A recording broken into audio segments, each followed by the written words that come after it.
me crazy just looking at it. Combing your hair with your hand gives me feelings I don't understand. Combing your hair with your hand gives me feelings I don't understand. You do this thing when you're biting your lip. It's driving me crazy just looking at it. You know me better than I know myself. I don't wanna live in a world without you.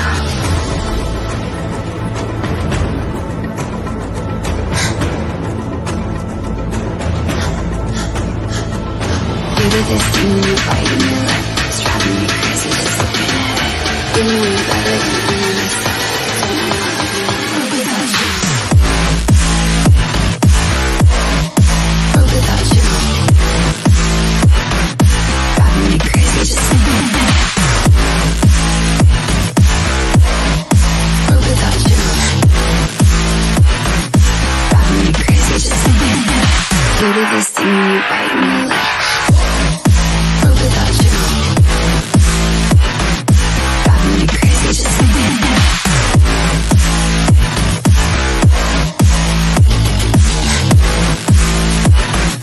Driving me crazy just looking at it. Combing your hair with your hand gives me feelings I don't understand. Combing your hair with your hand gives me feelings I don't understand. You do this thing when you're biting your lip. It's driving me crazy just looking at it. You know me better than I know myself. I don't wanna live in a world without you. You do this thing when I'm talking to you, like everything freezing, it's just you. You do this thing when I'm talking to you, like everything freezing, it's just you. You do this thing when you're biting your lip. It's driving me crazy just looking at it. You know me better than I know myself. I don't wanna live in a world without you. Give it to me like world without you. Driving me crazy just looking at it. World without you.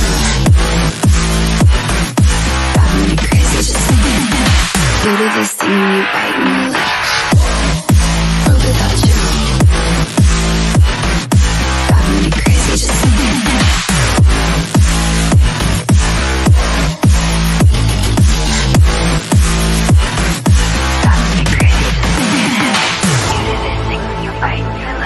Driving me crazy just looking at it.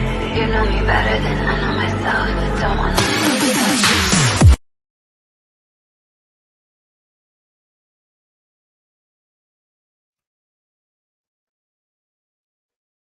Good morning, everyone, and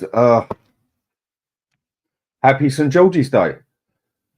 I mean, yeah, my opinion on that, it should already be a bank holiday, but I suppose that's all a different story that we got a different opinion on anyway.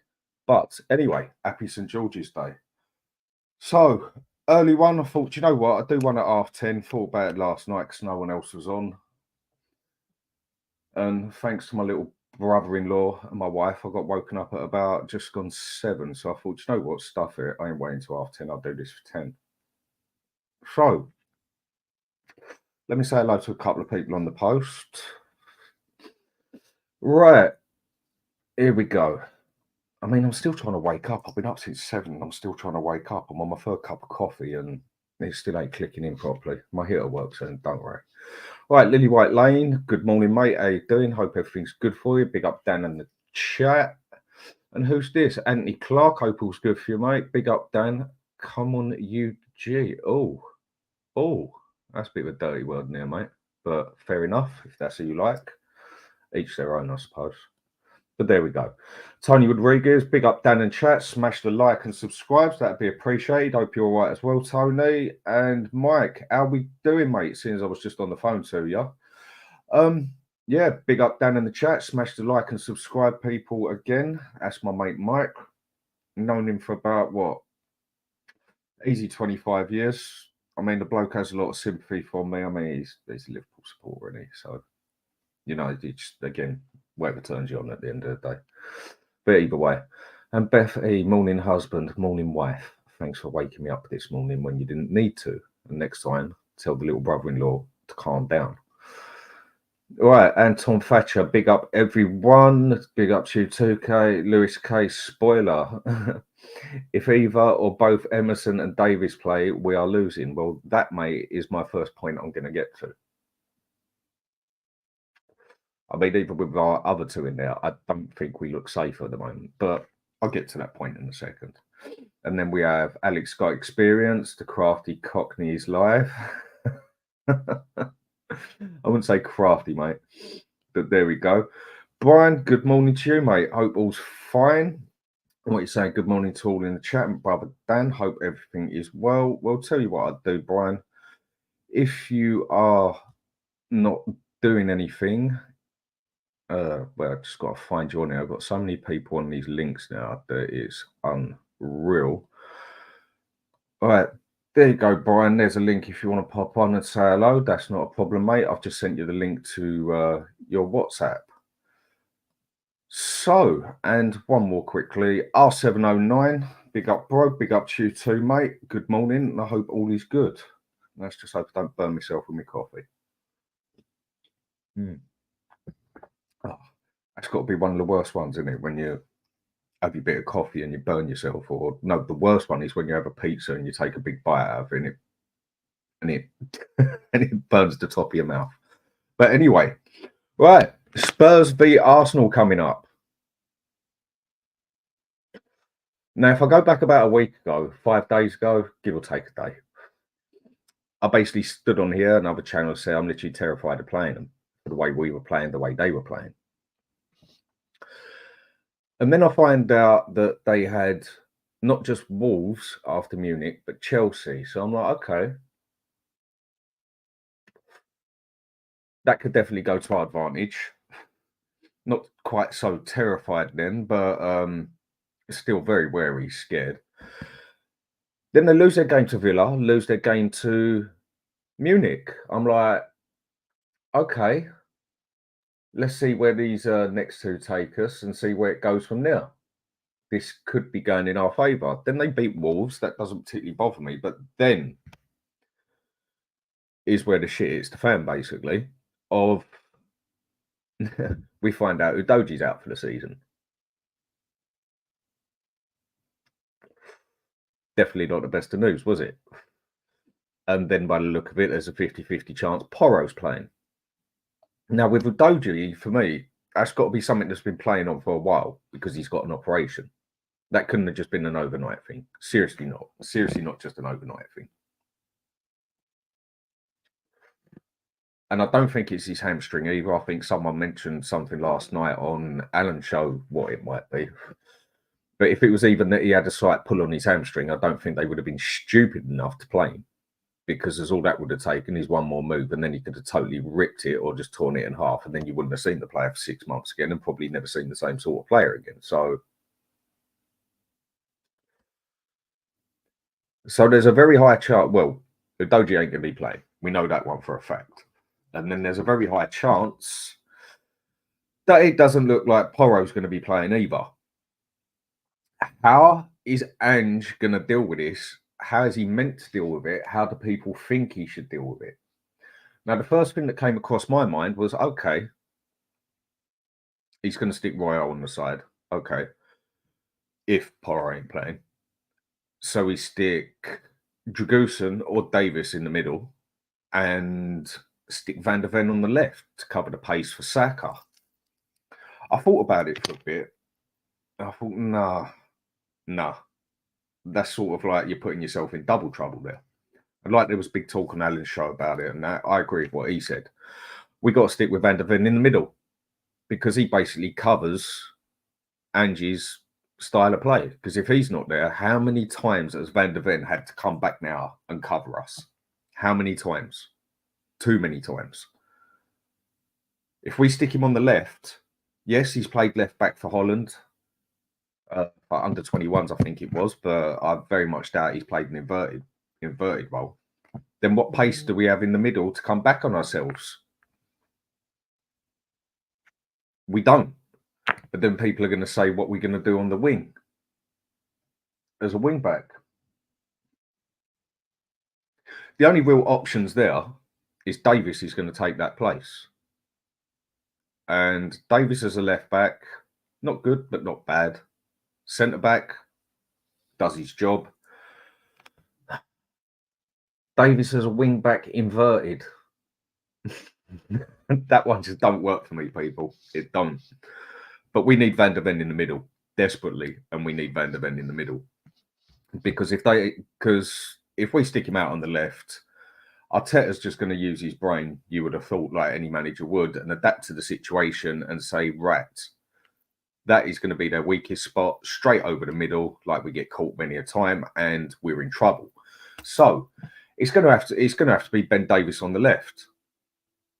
But that does leave us very open also with Saka coming down there. I mean, Udogie getting up there inverted and getting back is one thing, but how's Davies going to pull that off?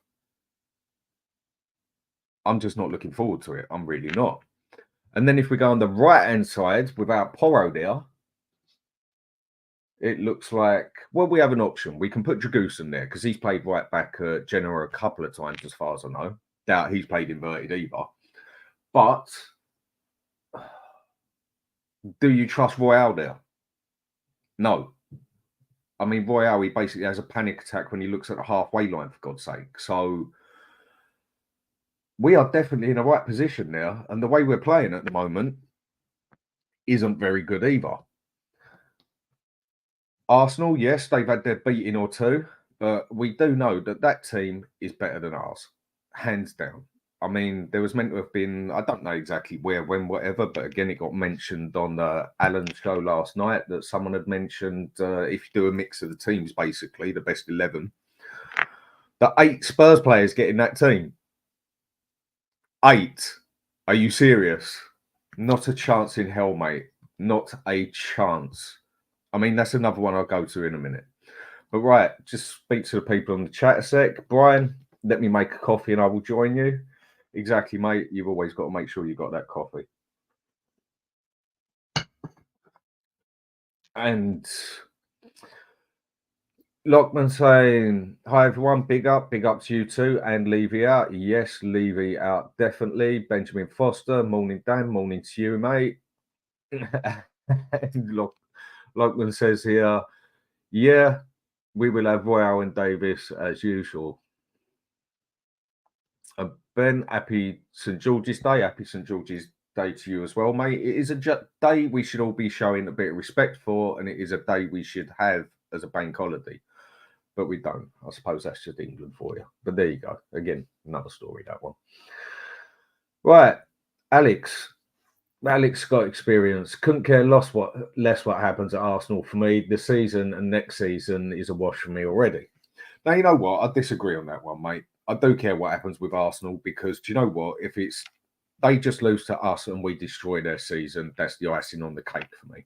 That would be nice. Yes, you're sad enough that the pride of your season is that someone else doesn't win it. So be it. I've been a Spurs supporter long enough to not really give a shit about having that attitude. So it's neither here nor there to me, really, that one. But next season is definitely a big thing. Next season is where we see Ange get some more players that he picks, so he says. And is he going to adapt to anything? Is he going to change anyway? Or is he going to be so set in his style? This game coming up here is a prime one for me, where we need to see our manager look at not really what he's got, but look at what he hasn't got. And sit there and go, right, I want to do this, but I haven't got the right tools to do it. So I'm going to have to try and do it my way, but adapt it to the other way with the tools I've got as well. And he's going to have to try something, because if we start pushing up onto that halfway line, playing Royale inverted, Davis inverted, and if he keeps putting Basuma as the number 6, DM, whatever, we are going to get totally ripped to pieces out there. And it could end up being an embarrassment. And that is what I'm honestly scared of. I mean, we struggle with Porro and Udogie there at the best of times, where people keep catching us out, where they're so far forward, we're so far pressed forward. And then when you look at Davis and Royale there, you're just like, is it just going to be one of them days? I suppose on the positive side, you can look on it. It is a North London derby. And in that aspect, you can one team can be on form and another team can totally be out of form, but if they both turn up for that day, it's still anyone's game. That is one of the positive things we can look at. On the other positive side of it as well, if Arsenal go and do Chelsea, which I hope they don't, but if they do, they're in for that title race. They're going to be playing us with pressure on them. And one thing I've said over the past 3-4 seasons that seems to let Arsenal down is they don't deal too well when it comes to the last minute bit of pressure. That is the bit that always seems to do them. That last bit of pressure, the mentality side of it.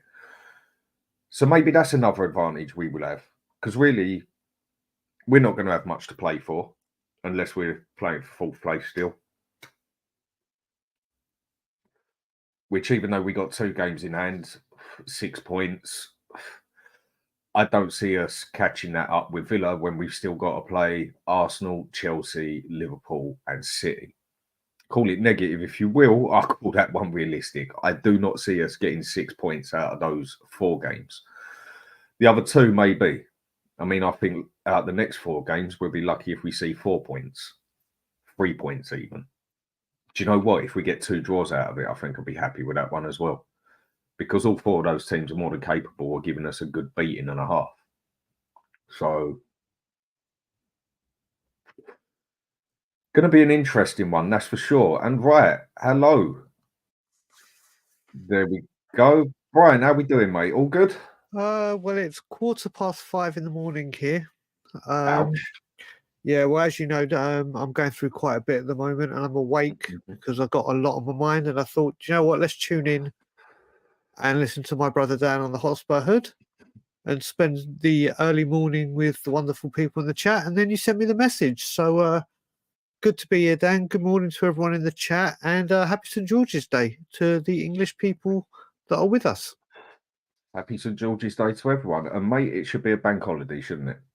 Mate, I've never understood, in all honesty, in all my time that I lived in England. Like over here, one of the things that blew my mind when I first moved here, there's actually a bank holiday here, which is the 3rd Monday in February, which is called Family Day. We take an entire day off here with the sole purpose of it being spent with a family. And obviously we have Canada Day, July the 1st, which is exactly the same as July the 4th. Where people celebrate St. Patrick's Day around the world as if it's not just the Irish. It blows my mind. It blows my mind. It's a shame. It's a shame. I never understood it from school. So it is what it is, unfortunately. Can't say I did. I mean, these days you hang an England flag out your window, you get abuse these days. But again, that's all a whole different kettle of fish. So yes. We just leave that one at that. Yes, definitely. But so just going to read out a couple more things what people have said in here, and then I will put that question on you that I just put on myself. So, Tot Spurs says, big up Dan, St. George's Day and all coys. Yep, same to you too, mate. And Wayne, happy St. George's Day. Happy St. George's Day to you as well.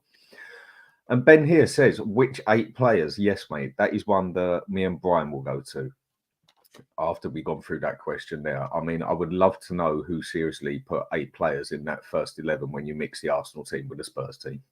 Realistically, I would love to see who realistically managed to put in, seriously, without a grin on their face, put in 8 Spurs players in that bloody team.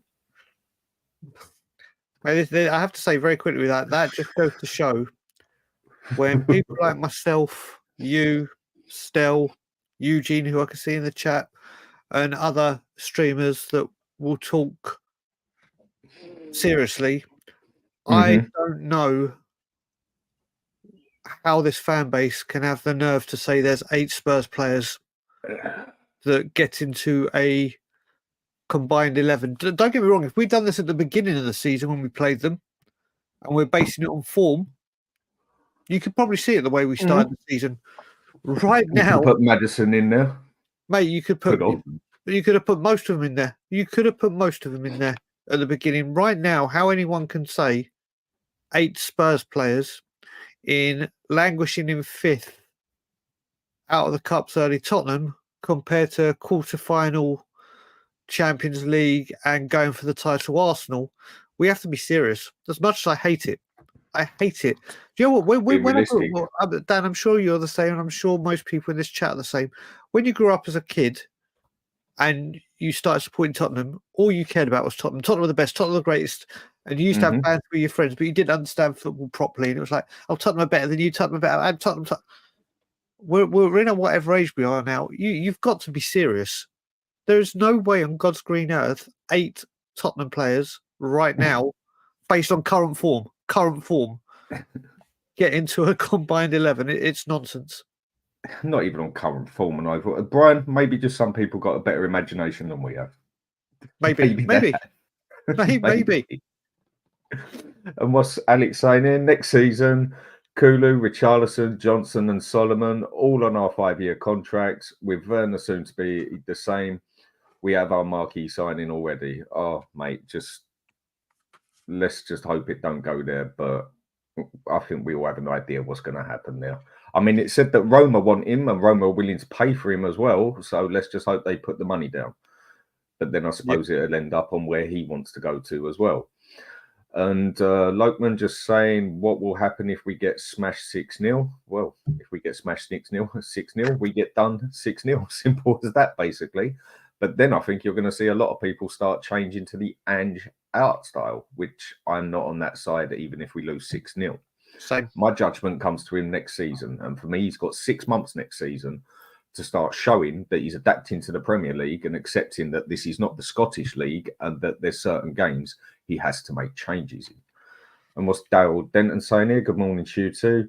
Got some clown YouTuber on Tottenham Logic last night posting a vid that obviously upset you. Do you know what? I saw Daryl's, big up to Daryl's words, a good friend of mine. Yeah. I saw his tweet and it was about a guy saying that Spurs don't need to sign superstars. Spurs. He even had the nerve to go back to saying, way back when we bought Danny Rose for £1 million, we can do that again.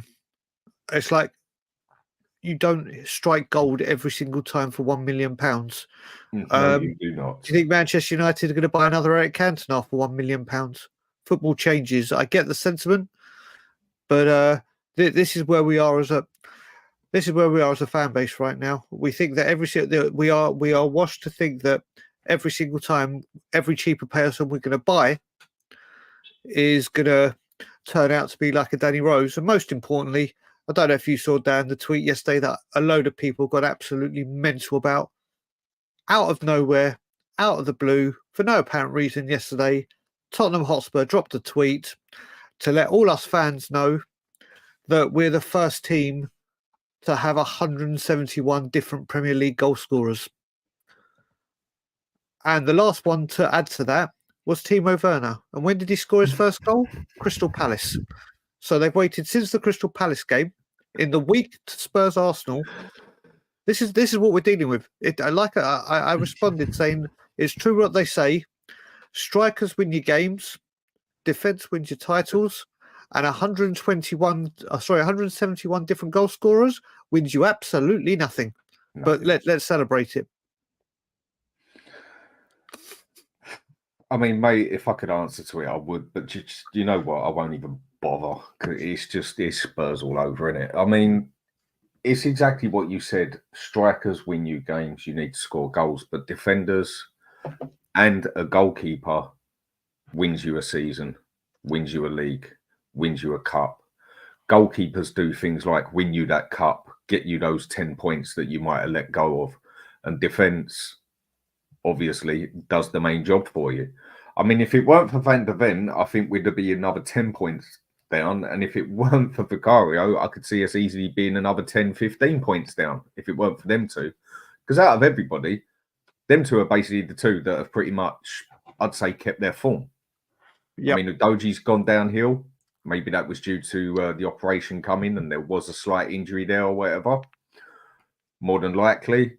Porro, been pretty solid all season, but as his games, Romero, same. And then others are just sort of evaporated. Son, good season so far. But I've said it from day, he's a patchy goal scorer. He always was. He'll score 6 in 5 games and then he won't score for 4 games and then he'll score another 4. And it looks like he scored 11 in 11 games, which he don't, very rarely. And apart from that, I mean, you look at Maddison, Benton Cook, Kulusevski, Johnson. Sar's been pretty stable, I'd say, and Basuma, just how he's even on the pitch at the moment, I will never know. But it's been a shady season without a doubt. So the question I'll give you then is a question I sort of asked myself basically.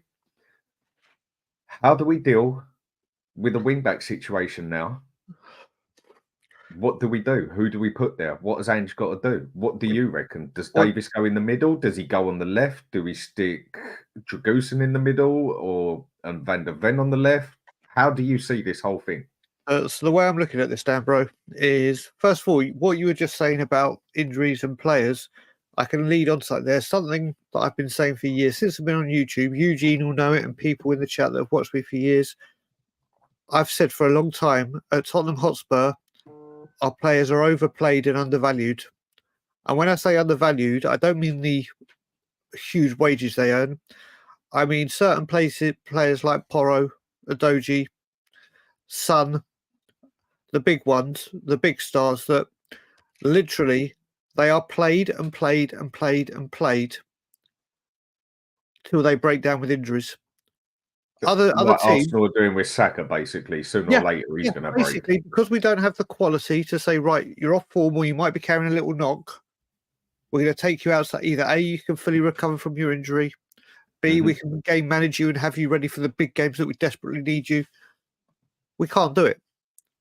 We can't do it. If we had played the whole season with Royale and Davis at wing back, I think, or whatever position you want to say, fullback, we'd be nowhere near where we are right now. Now, when it comes to defence, I've heard a few. I don't want Van der Ven on the left. I really, really don't want Van der Ven on the left. Do I think he can do a good job? Yeah, I do. I do think he can. But the whole way Ange Ball works is him in the centre. You need him there to be able to mop up. If he's doing that from big up, Dan, Robert, sorry, I saw Dan, Illinois, is it Chicago, Illinois? I'm getting used to saying all these. Illinois, yeah. But yeah, so getting back to it, Van der Ven playing at left back. Remember when Jan Vertonghen did it for us against Dortmund? He had the game of his life. He could do that. We had different Toby and I can't remember who else played him, but we could manage it. But the way we are set up to play at the back revolves around him being in the centre and able to mop everything up. If he's not in the centre, as good as he may play at left back, we're going to be so exposed. What I wouldn't mind seeing, I've been very, very critical of this player this season, extremely critical. I wouldn't mind seeing Kulusevski as left back. I really wouldn't.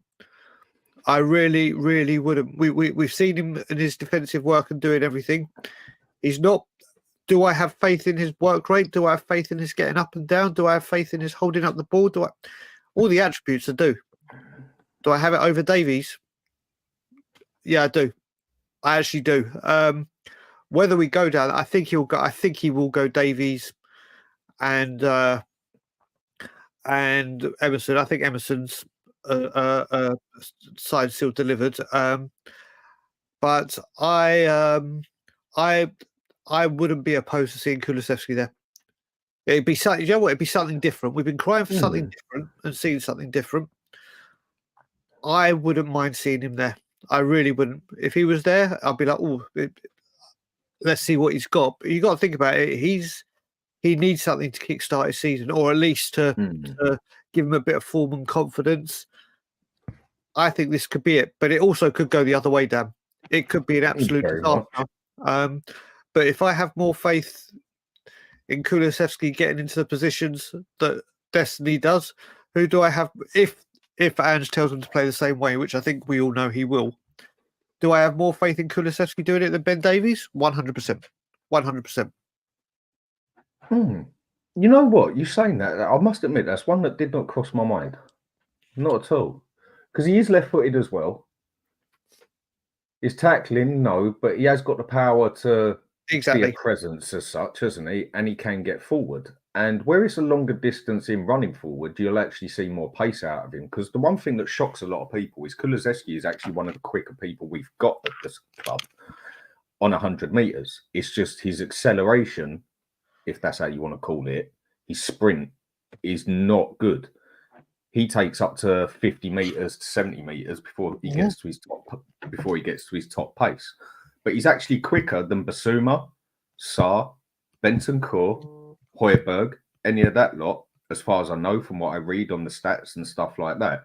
He's actually one of our quicker players on a distance, isn't he? It's just his pull away is slow as such. Exactly. Exactly. Whereas Johnson, he'll get to his top pace in like 3 or 4 footsteps, whereas Kulusevski needs half the pitch to do it, and he will have half the pitch to do it. Maybe not the worst idea there. Definitely not. I mean, because one way or another, Angie's going to have to mess about with something here. He's going to have to do something, because if he does this with Davis on the left and Royale on the right, who I keep saying has a panic attack when he looks at the bloody halfway line, let alone when he gets to the halfway line, it's he's got to do something, and this is where we need to see our manager. Even if he does play Davis on the left, Royale on the right, at least tell him come back 5 or 10 yards. Don't make yourself so bare at the back, because they are going to hammer us down the wings, as we do get every time, and especially with Royale and Davis on there. And if we move Van der Ven, we're leaving ourselves wide open in the middle as well. So Van der Ven's got to stay there. I can understand with a lot of people when they said, no, stick Van der Ven on the left wing back, because that's what I thought of at first. And then after talking with a couple of people and thinking about it, like, no, he has to stay in that middle, because if he goes, then the whole system goes to shit, doesn't it? Yeah. And this is the thing. I mean, don't get me wrong. He could very easily, listen, is there the option for him to go Van der Ven left back, Dragushin in the centre, like he did when Van der Ven was injured? It's a very, very big possibility. But again, we saw the game against Fulham, we are totally and utterly exposed. Totally and utterly exposed. And Van der Ven went on the pitch full stop. I've seen people saying, could Dragushin play at the right and Emerson in the centre, which again is an experiment. And I believe Dragushin can do that somewhat. It's just, again, we're in this position where this is the second time now Pedro Porro, he did it against Villa, I think it was, or Palace, where he had a knock and he came out and you could see he was in a lot of audio one of the longest serving people that watched Tottenham away, Tottenham on tour. Big up, audio brother. There's so many people. You look at it, and because we don't have genuine quality and say, yeah, do you know what? If he's out, he goes in easy. There's your, we'll all go back, and I will use this all the time. Under Pochettino, when it was Rose and Davies and Walker and Trippier, and he rotated them regularly, I didn't care which four played at the time, and I loved Kieran Trippier, loved him. Why we got rid of that man, I just don't know. That had to be something. Mate, the last season where he was this is a Kieran Trippier is a prime example of what this club does. He came back from the World Cup on a high. Obviously, he was absolutely brilliant for England in Russia. Fantastic. Got off to a flyer, scored that free kick at Wembley when we beat Fulham. But he played for an injury all season with his groin. I think it was his groin. And he was having injections before every single game because Walker had gone. And we didn't get another replacement. We got Aurier in, and obviously Trippier was the much better player. And we just played him and played him and played him and played him with injections before every single game because, as I said, they're undervalued. You're too important. You can't have surgery. You might miss you a few games. You're going to play through the pain. And this is what we do. So we're in that position again, unfortunately. Don't get me wrong. Romero, the defence is starting to take shape. Don't get me wrong. The defence is starting to look a hell of a lot better than it did. Oh, much better than it has done for a while now. But again, we're in this position where a couple of chinks in the armour, and especially, I'll tell you what, especially for Tottenham with the style of play, those fullbacks are so fundamental to what we do. Whether you agree with the inverted wing backs or what, yeah, but that's the thing. But whether you are pro it or con it, no one can deny how vital they are and the two players we have are very, very well suited to it. It's affecting Maddison and other things, but there's not a lot of players at fullbacks in the league, I would say, could do a better job than them in what they're being asked to do. But the second they get injured, the levels we go down. The levels we go down, not just in quality of player, but playing that style is just it. The drop off is huge, Dan, isn't it? It is massive. I mean, with that one, they have both adapted to it well, I would say, but I still wouldn't say that's their ideal way of play. I mean, Porro, I just feel you would get so much more out of him playing him of what he's there to do, and that's be an overlap wing back, or even if we played him as a winger, I just feel we'd get so much more out of him. I just don't dig this inverted stuff. I think it blocks up the midfield too much, leaves us too open, and leaves us too open on the wings. I do not like this inverted crap. I really don't. I was interested in it at first. I was interested when I'd seen Klopp try it and also Pep try it and do it. Well, Pep's already done it before then, but no, with what we've got, I don't like it, and that's just me personally. I'm really not too keen on it. Well, you look at, like you said, you mentioned Liverpool with Klopp. You look the part I've said this for years and years and years. I every beginning of the season, once the window shuts, me and a couple of friends just play a little game together. We get on a WhatsApp video call, and we go through every single team and say, right, window shut. If you could take one player from XYZ team, we go right through the list. What player would you take to go into the Tottenham team immediately? And every single time we come to Liverpool, every single time I pick Trent Alexander-Arnold.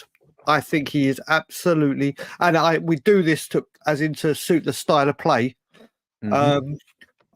Big up, Stel, brother. Morning. And Trent Alexander, for me, is a magnificent player. And like I said, with Porro, he could do it. When I was still in London, we went to we played our first game against Manchester United, the 2-0. We had just been at the Trust's one and only protest, that ongoing serial of tremendous protests that lasted 1 week. And I was with Ben and Simeon. And when I heard Porro was playing fullback, I dropped to my knees and said, that's it, we're losing. I couldn't stand seeing him in defence. But this season, I think he's the most improved player of the team. I think he's absolutely, I don't care where I see him play. If he's in defence, I don't care. But I am with you, Dan, where I think up playing right wing, we could have one of the best in Europe for what he could deliver if he was to play there. But I don't care where he plays. To me now, as long as Pedro Porro's playing, I'm happy. I think he's magnificent wherever he plays. I mean, his defending definitely ain't his strongest point, but it's got significantly better than last season. But on another side, that wasn't exactly hard to do, was it? Because I mean, last season he was absolutely shocking. But it has got significantly better. I still think his tackling is bad, but he's very good at getting in, blocking the ball, isn't he? And hassling the player and that. But getting forward and crossing it, he's probably the best we've got. And we do not use him to his full advantage. So, Stel, morning. How are you doing? I see you got your cup of coffee as well, I presume. It's tea. Or is that tea? It's tea. So this morning we've gone with Chinese green tea. There we go. You're a tea man. Oh, he's not a tea man. He's a teaholic. No, he is a teaholic. Trust me, that man right there is a teaholic. My surname begins with T. I'm Stel T. The only time I have a tea is when I'm having a bad time, whatever, and can't sleep and everything, or in pain, whatever. I have my herbal tea. That's the only time I have a tea. Apart from that, no, it's coffee for me. But still, I hope your morning's all right. And obviously, you've heard about what we're talking about. Wing-back situation. How do we deal with this? What do you think Ange has got to do? How can we deal with this, if we even can?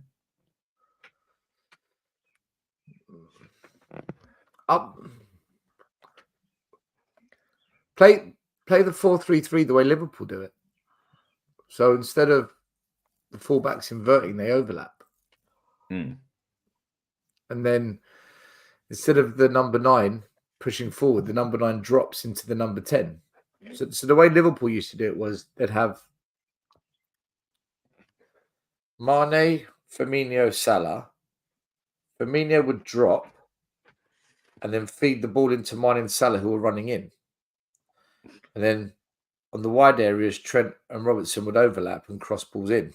Or from a diagonal, they'd cross it to the back post. We get our fullback, we get our striker goes forward. Timo and Kulu go wide, but then come in. And then our wing backs overlapping go in. I don't think it suits the players we've got. The way Liverpool did it. I don't think it does. The way Liverpool play 4-3-3 was much, much better. So I just have to say, you've just passed your exam for the air hostess job.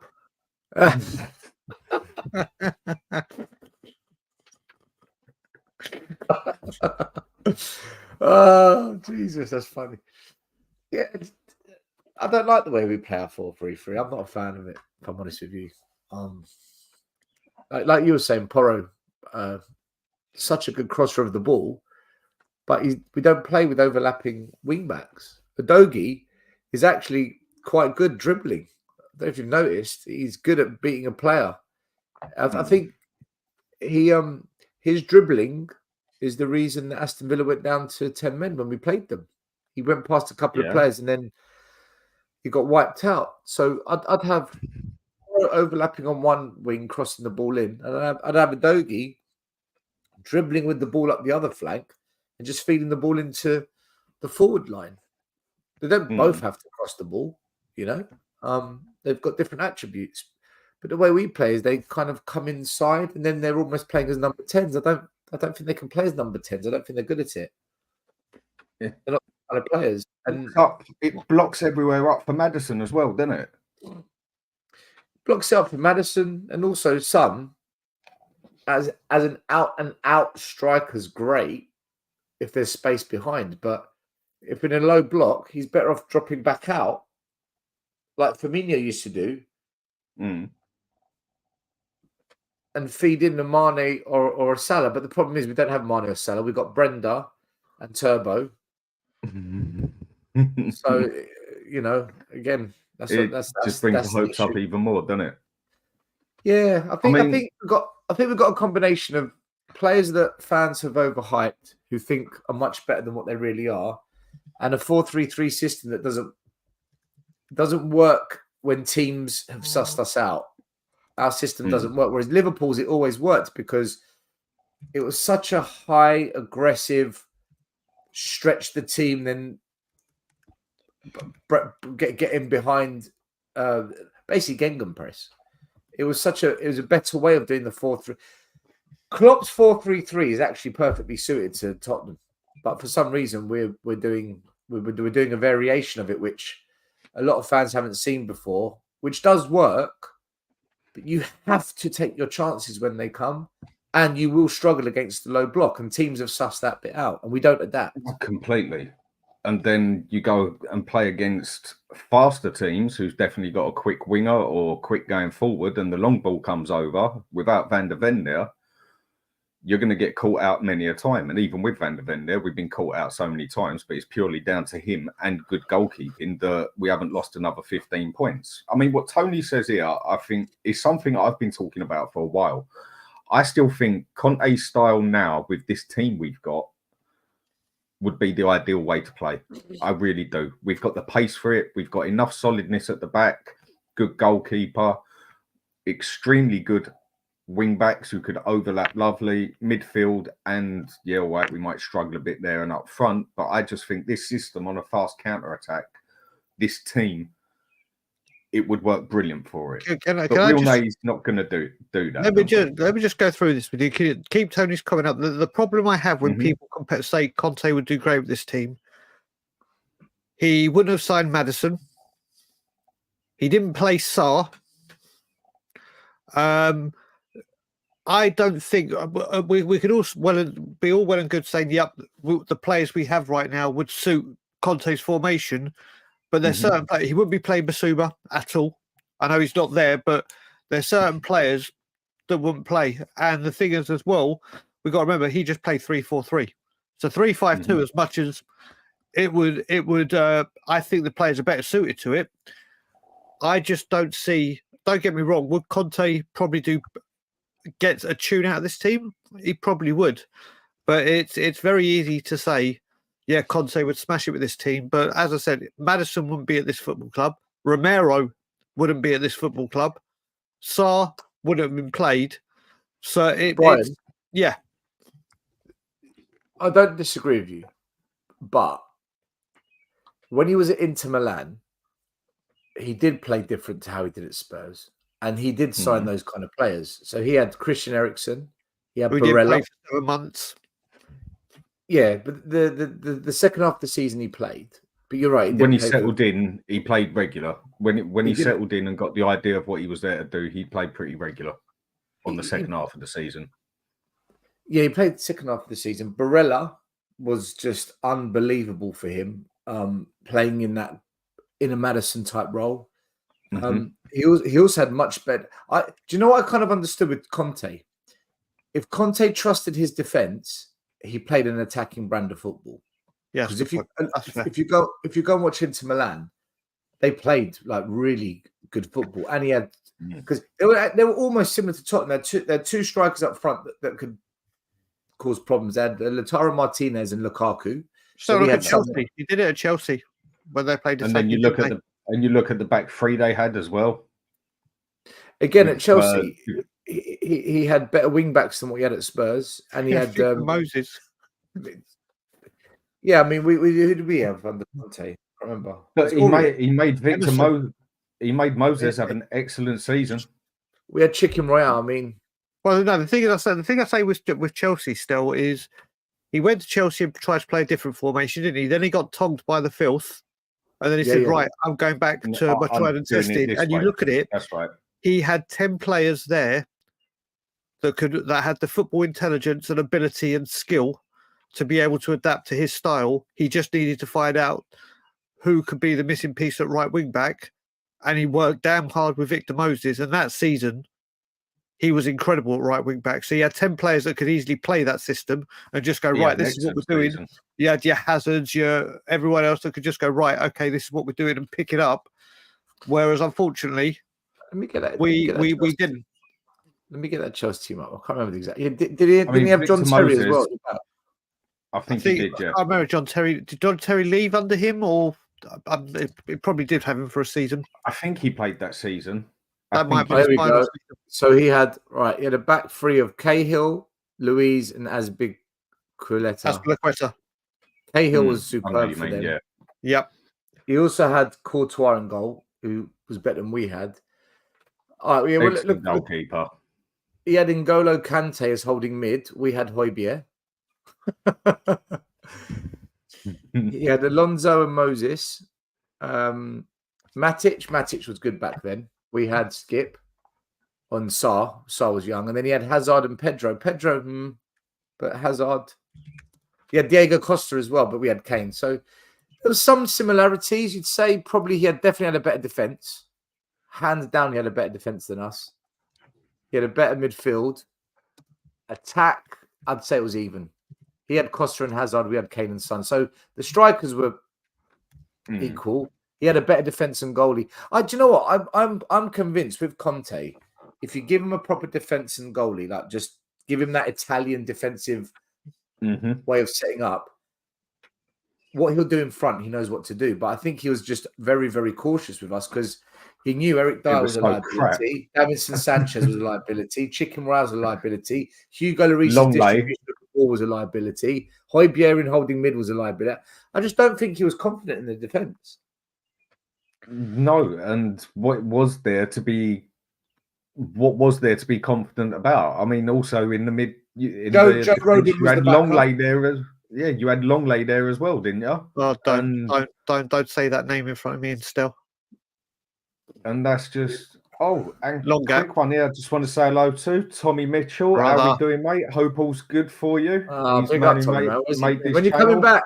Yeah, I missed that dude. We need to catch up, Tommy. When's he coming He back? says, "Big up, chaps. First time watching this channel. Laugh out loud. Basuma needs dropping, and that's all I'm saying.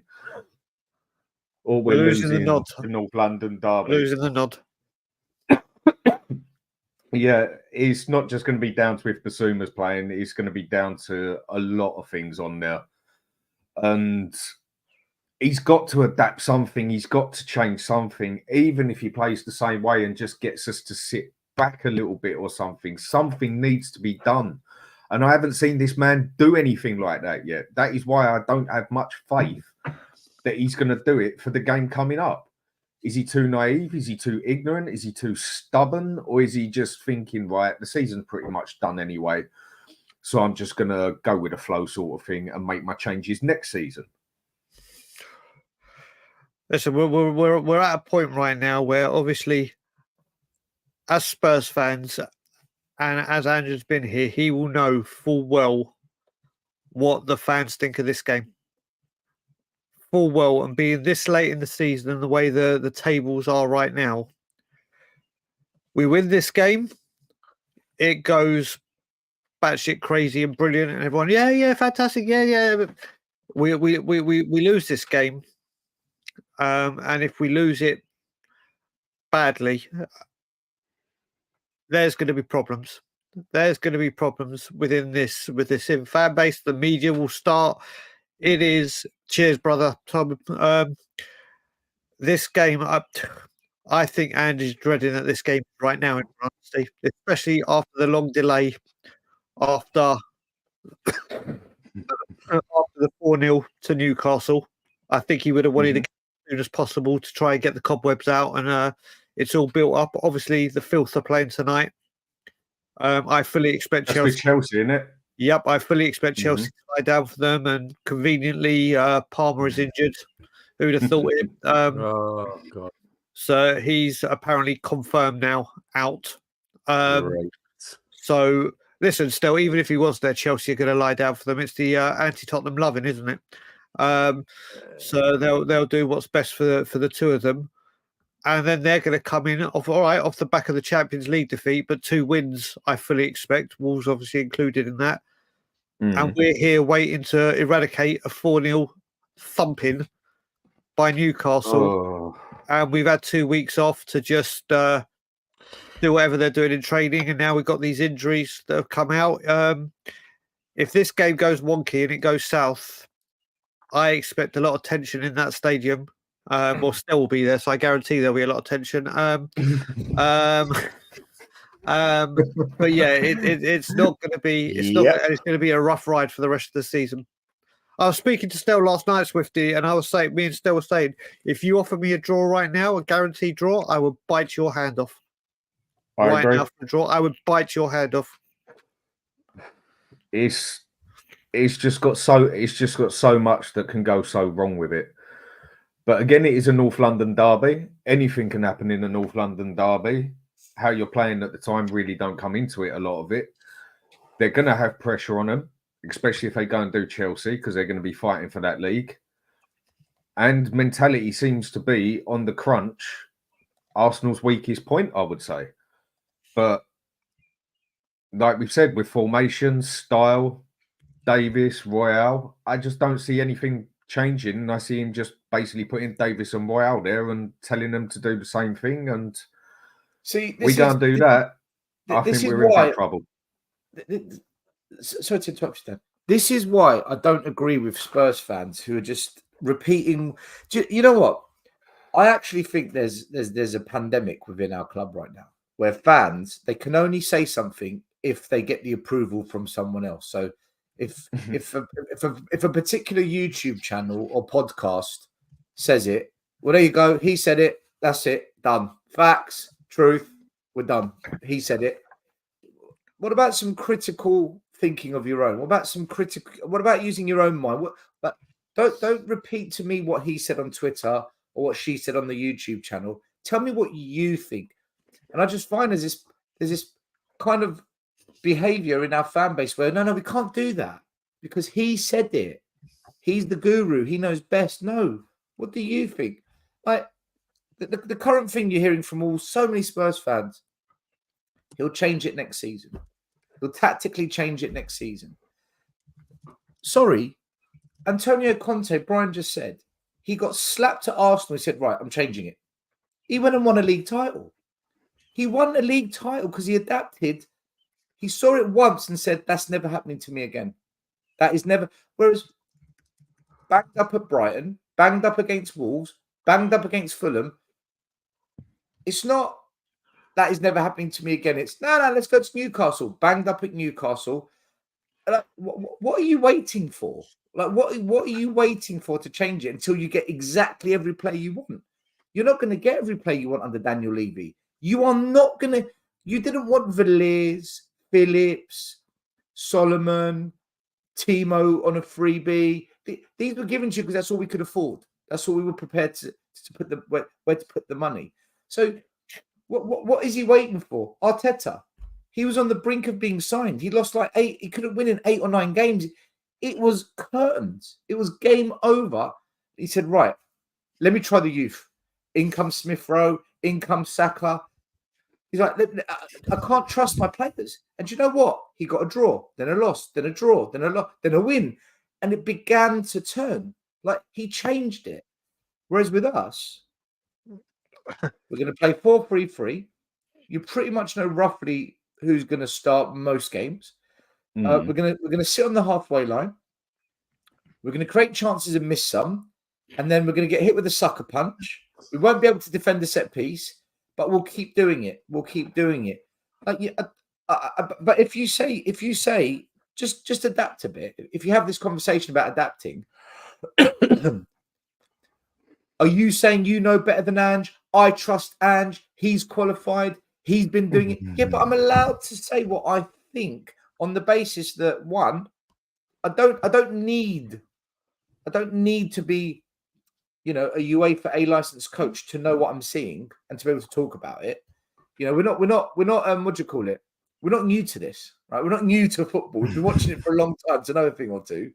And I don't need a YouTuber with 100,000 subscribers or a podcaster with 50,000 followers to tell me what I should then go and tell everyone else. I can think for myself, right? Exactly. But it is 2024. It just seems that at Spurs, like it got said here. The Spurs, we can't have this conversation without this massive pushback of, oh, here they go again. Listen to that lot. It's all right, okay. Fine. Stel, the bit that gets to me with this as well is we obviously a lot of channels, a lot of people, not even people that have channels, people in the pub, whatever, are talking about this crop of youngsters coming through and the lack of playing them, whatever. You look at teams this season that obviously done it, but I go back to when Poch first came. Now, when Poch first came, we were a complete, total, and utter mess. Utter mess in his first season. And then he said, you know what? Forget this. This ain't working. And he put Mason and Bentaleb in the middle of our midfield. 2 youngsters at the same time. And let's face it, they weren't the greatest of players. They weren't elite. But they were 2 players that would work damn hard for the badge.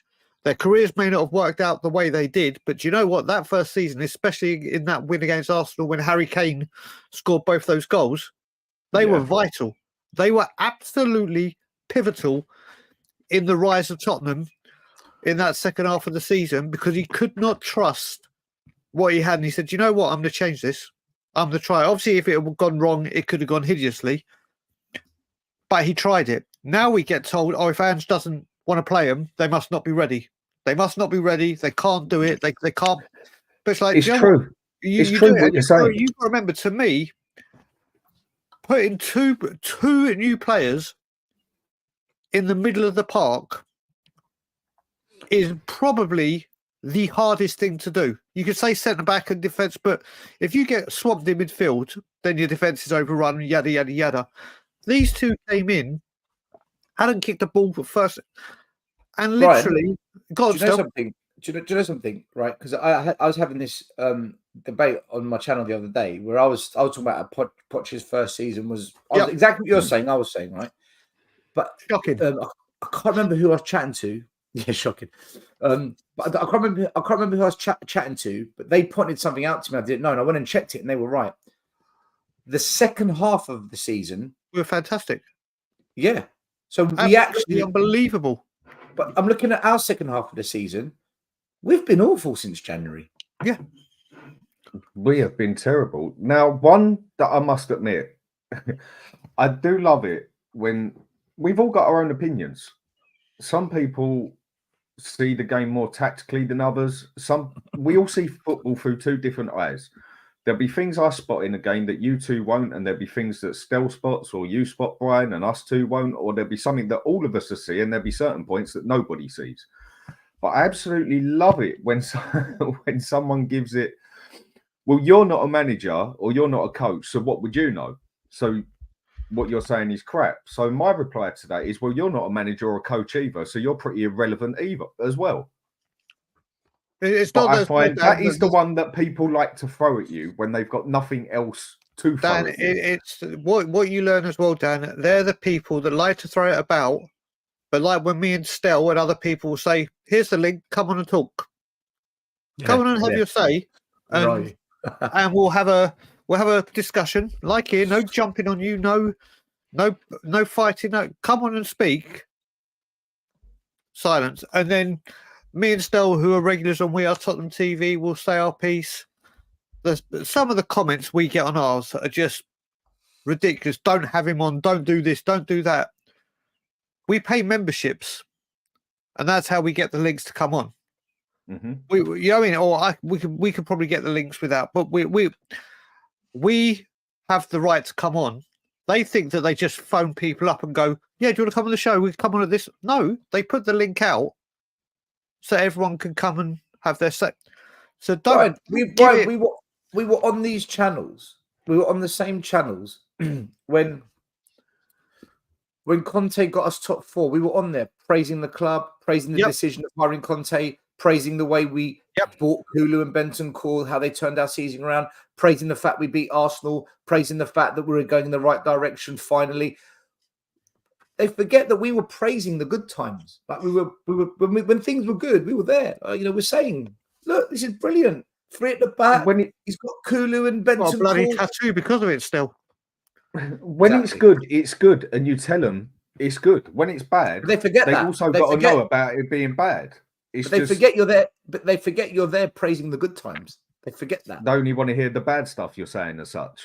Which they don't want to hear, but they only want to hear you saying it as such. It's not just that. Me and Stel actually did a video on his channel. I think it was earlier this season, where Stel and I would say something about the club, whether it be players, transfers, the board, whoever it will be, and we'd say it, and literally got all the normal hate, and obviously people praising and saying agreed, whatever.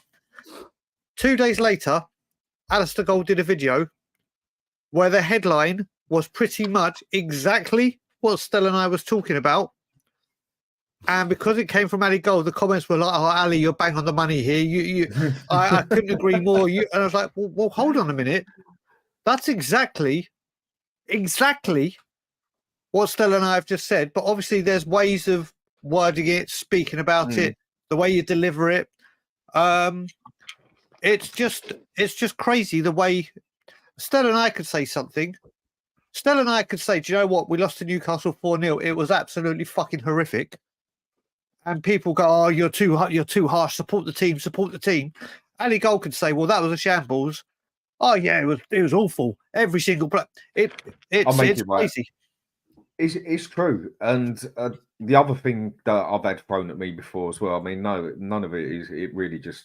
I couldn't care less half time. I find it amusing. A lot of it is when it's like, well, if you're not liking what he's doing, then you're Ange Out. No, I'm not Ange Out. I'm just picking at the consistent points that he keeps doing that I'm not too keen of. That is obviously having some sort of effect on the way we're playing. Now, I think this message here from Just a Harmless Potato. Hope all's good, mate.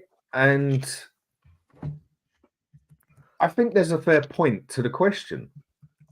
Is Ange big enough for us? I don't really think it really matters in the size of the manager when it comes to us these days. But Is Ange big enough for us? Romero won a World Cup. Sometimes I thought versus Newcastle, the players are maybe losing trust in Ange ball. Now that was something that got mentioned basically on Time Added On with Alan last night. Like, do you think some of the players are actually losing faith in his style of football? Now, me, for an attacker, that must be a lovely way to play, basically.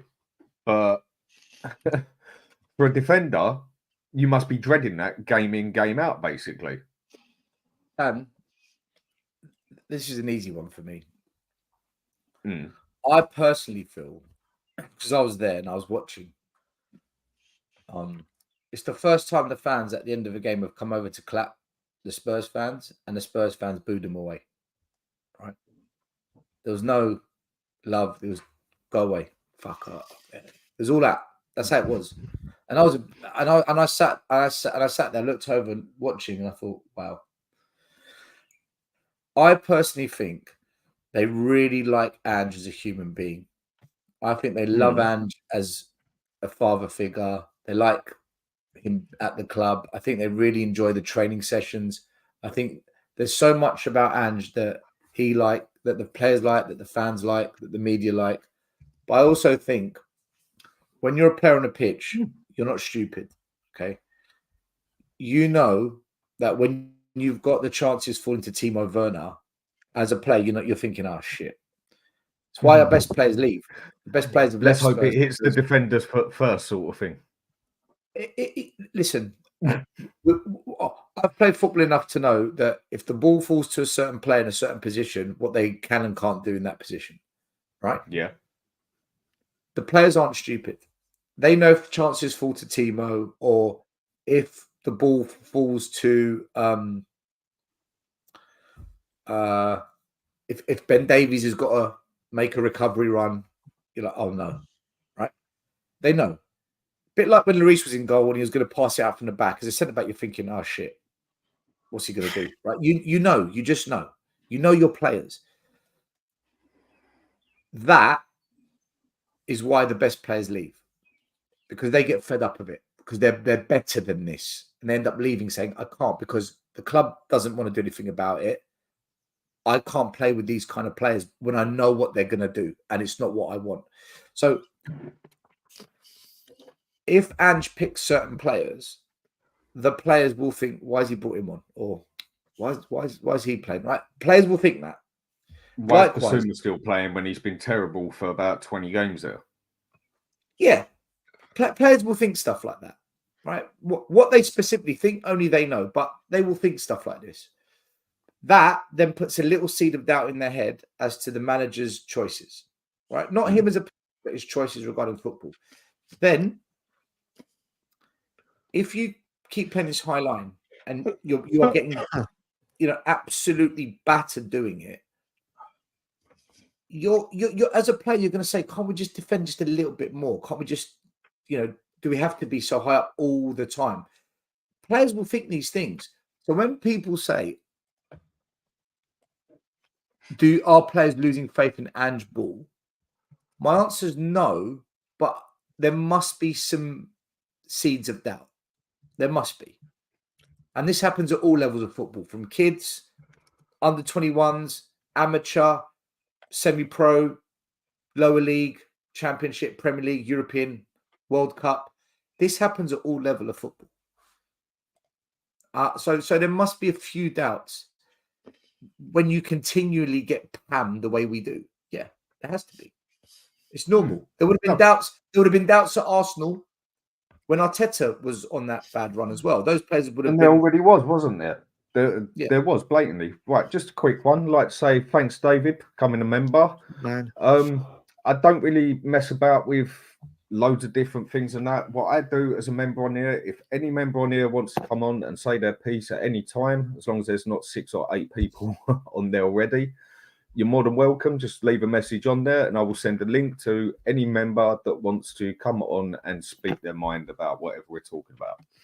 And thanks again. And anyway, Stel, go on, you were saying, mate. No, that was it. the question you asked was, do the players doubt Ange? I think there must be some seeds of it. I don't think, we're Ange out. This guy's the wrong guy. I think there must be questions in their head. There has to be. When the manager just keeps picking players that are just not playing in that position very well, and there's players who could play there and possibly do the job better, and he's not willing to change it, and it's going to make someone start thinking like Højbjerg, not a great player, not at all, but I think you'll get more out of him as a DM than you will out of Bissouma. And he must be sitting there thinking, this fella has had about 10, 15 proper shit games back to back, and I'm still getting brought on at halftime if I'm lucky. Yeah, but you can't. You can't. But Højbjerg can't play out from the back. It's almost like Bissouma can play out from the back, but he can't play the holding mid role the way we need it. Højbjerg can play the holding mid role, but he can't. Well, Stel, this is why, and you've heard me going on about for ages, how we have always done this, where we go from attacking manager to defensive manager to attacking manager, and we have these kind of issues now. Where Stel's talked about the players, I'm looking at this more from a fan point of view. I have listened to the whole time since we've had him, and the windows haven't been as good. Don't get me wrong, the summer window was reasonably good. The January window, we got Dragusin in, and obviously Werner. It was different from the season before. But the fan base have been crying out, he needs 3 to 4 windows. Ange said he needs 3 to 4 windows, which I can understand any manager need him to have time to build the team he wants. Well, he's had 2. At the end of the summer, I'm saying that's 75% of the way there. This should be now. He's had 3 windows. This should now be a large proportion or a large percentage of Ange Postecoglou's team, with the players apparently Ange Postecoglou wants. May not be the exact player, but this is what we're led to believe. He's having last chance. He's having the last say on everything.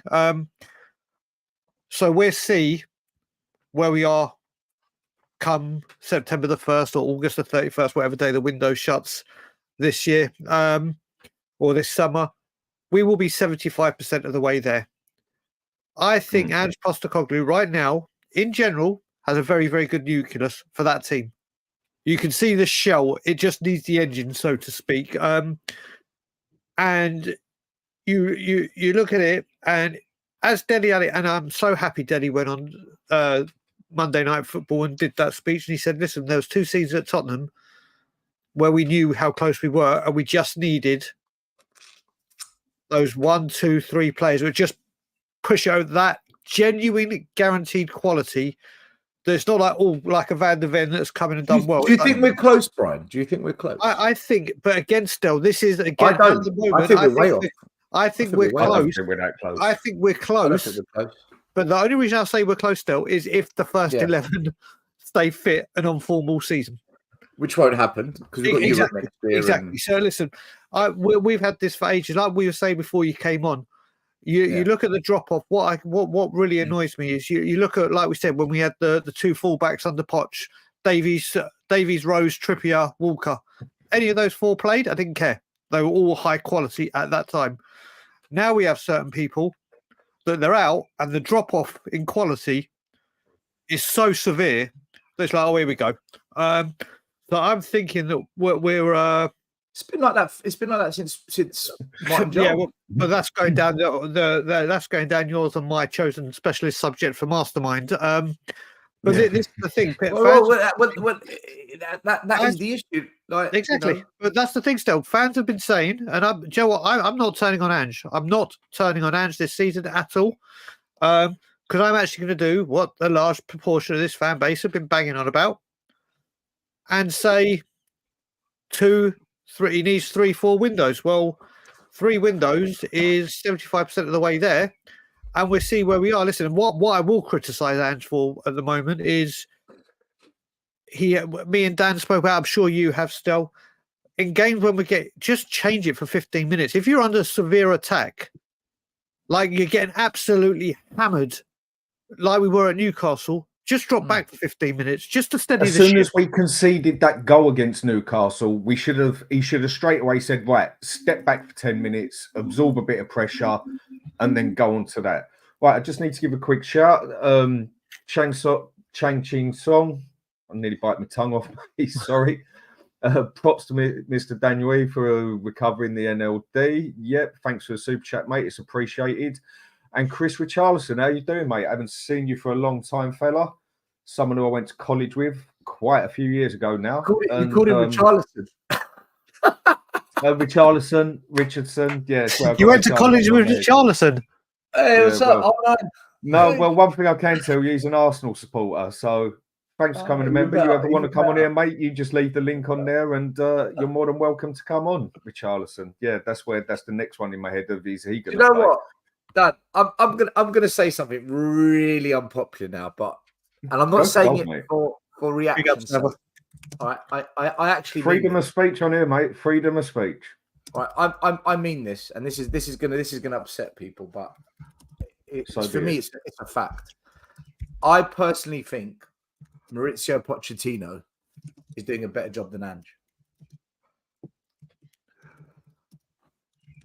and I'll tell you why. He got them to a cup final. And for 90 minutes, they were the better team against Liverpool. And a semi-final. I'll get to that. Okay. For 90 minutes, they were the better team, created the better chances, and they fluffed every chance. The 30 minutes of extra time, Poch got it wrong. Okay? But for 90 minutes, they should have won that. Okay, they didn't. He got them to a semi-final. I thought they outplayed Man City. The chances they missed, I could not believe what I was watching. You've got the striker going round the goalie and then coming back. Shoot, right? Anyway, they lost that game. If you watch Chelsea the last 2-3 months, they're becoming a more cohesive team. They're beginning to click. I'm beginning to see Poch now put a bit of an imprint on that team.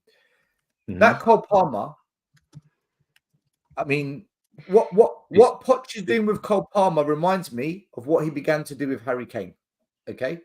I think if Poch is given the patience by the fans, which is going to be his biggest struggle because they all hate him, and by the chairman, he's allowed to get rid of the pieces that don't work for his system, and he's allowed to bring in pieces that work for his system, especially a striker.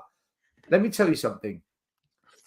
Do not be surprised if Chelsea finish above us next season. I'm not saying they will, but I wouldn't be surprised. That the mess at Chelsea was just as horrendous as our mess. It was just as bad. We were toxic. Levy out, Kane gone. He walked into a club where the owner spent £1 billion on this scattergun, haphazard approach of youngsters. No logic or sense. Just a concoction of there you go. Deal with this cocktail, but no one wants to drink it. I know Chelsea will finish below Spurs, and I know Chelsea most probably might miss out on Europe. If they win their games in hand, Chelsea can qualify for Europe. Chelsea can get Europe, right? That's not done yet. But when I look at this season as a whole, and I just take myself out of it, I think Poch is doing a better job with Chelsea this season than what Ange is doing with Spurs. It's not like, oh, he's doing much, much better. No, it's not. It's close-ish. But I don't know, man. I'm watching Chelsea becoming... They outplayed Man City, right? They outplayed Man City. And defensively, they did a really good job against Chelsea in that semi-final. Okay, the goal, lapse of concentration, that one moment, the best teams punish you. That's all they need. Best teams in the world, that's all they need. But overall, I thought Chelsea were better than Liverpool in the Carabao Cup final. I thought Chelsea were better than Man City in the semi-final. And when Chelsea came to Spurs, as much as we were all over Chelsea the first 15, 20 minutes, before the sendings off, Chelsea were on top of us. Chelsea were beginning to take control of that game. I know it's going to be unpopular. I know Spurs fans are going to lose their shit. Go for it. But I don't know what you guys think. I think Poch is slowly beginning to cook.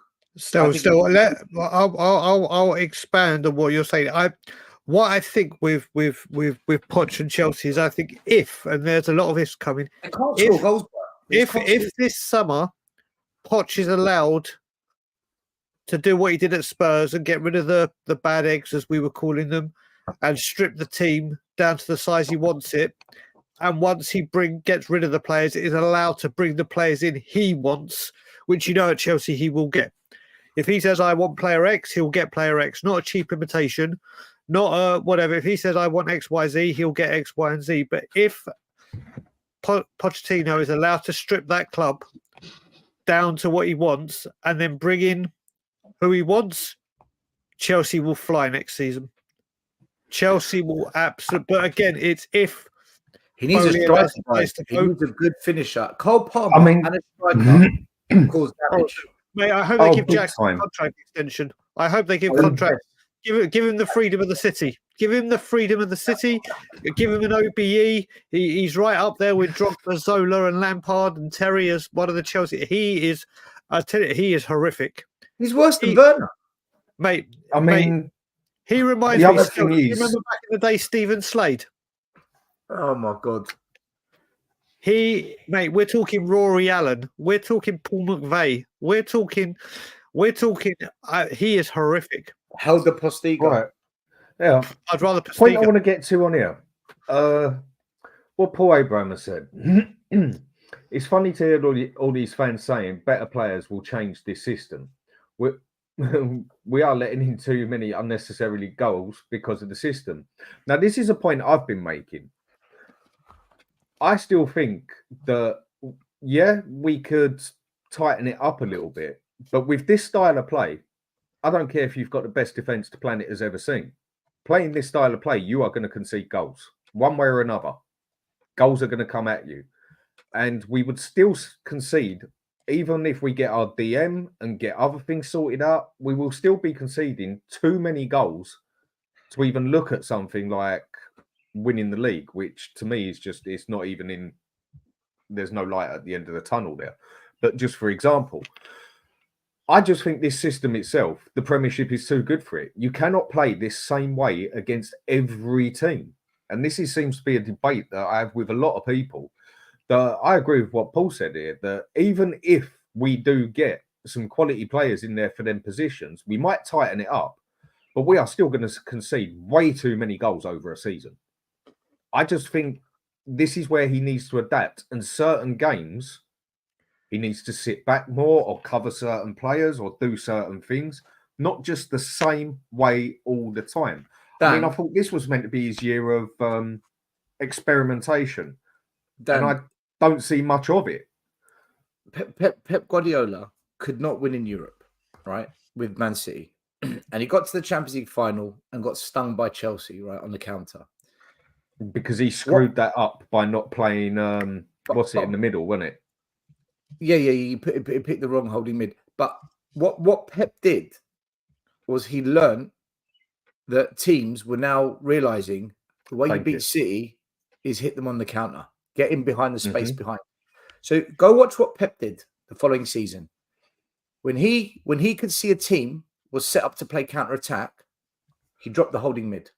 Just one little tweak, just drop the holding mid. And you know what? He stopped the counter-attack. That's how he managed to beat Liverpool, because Klopp always had his number. Then he managed to beat Liverpool. Then he went and won the treble. The best managers must learn to adapt when teams have got a plan that can beat you. You must. You can't just say plan A, plan A, plan A. When a team has sussed you out, and they sussed out Pep, team sussed out Pep, he adapted. Little tweaks. Okay, I'm going to move my chess pieces here and here. Now what have you got?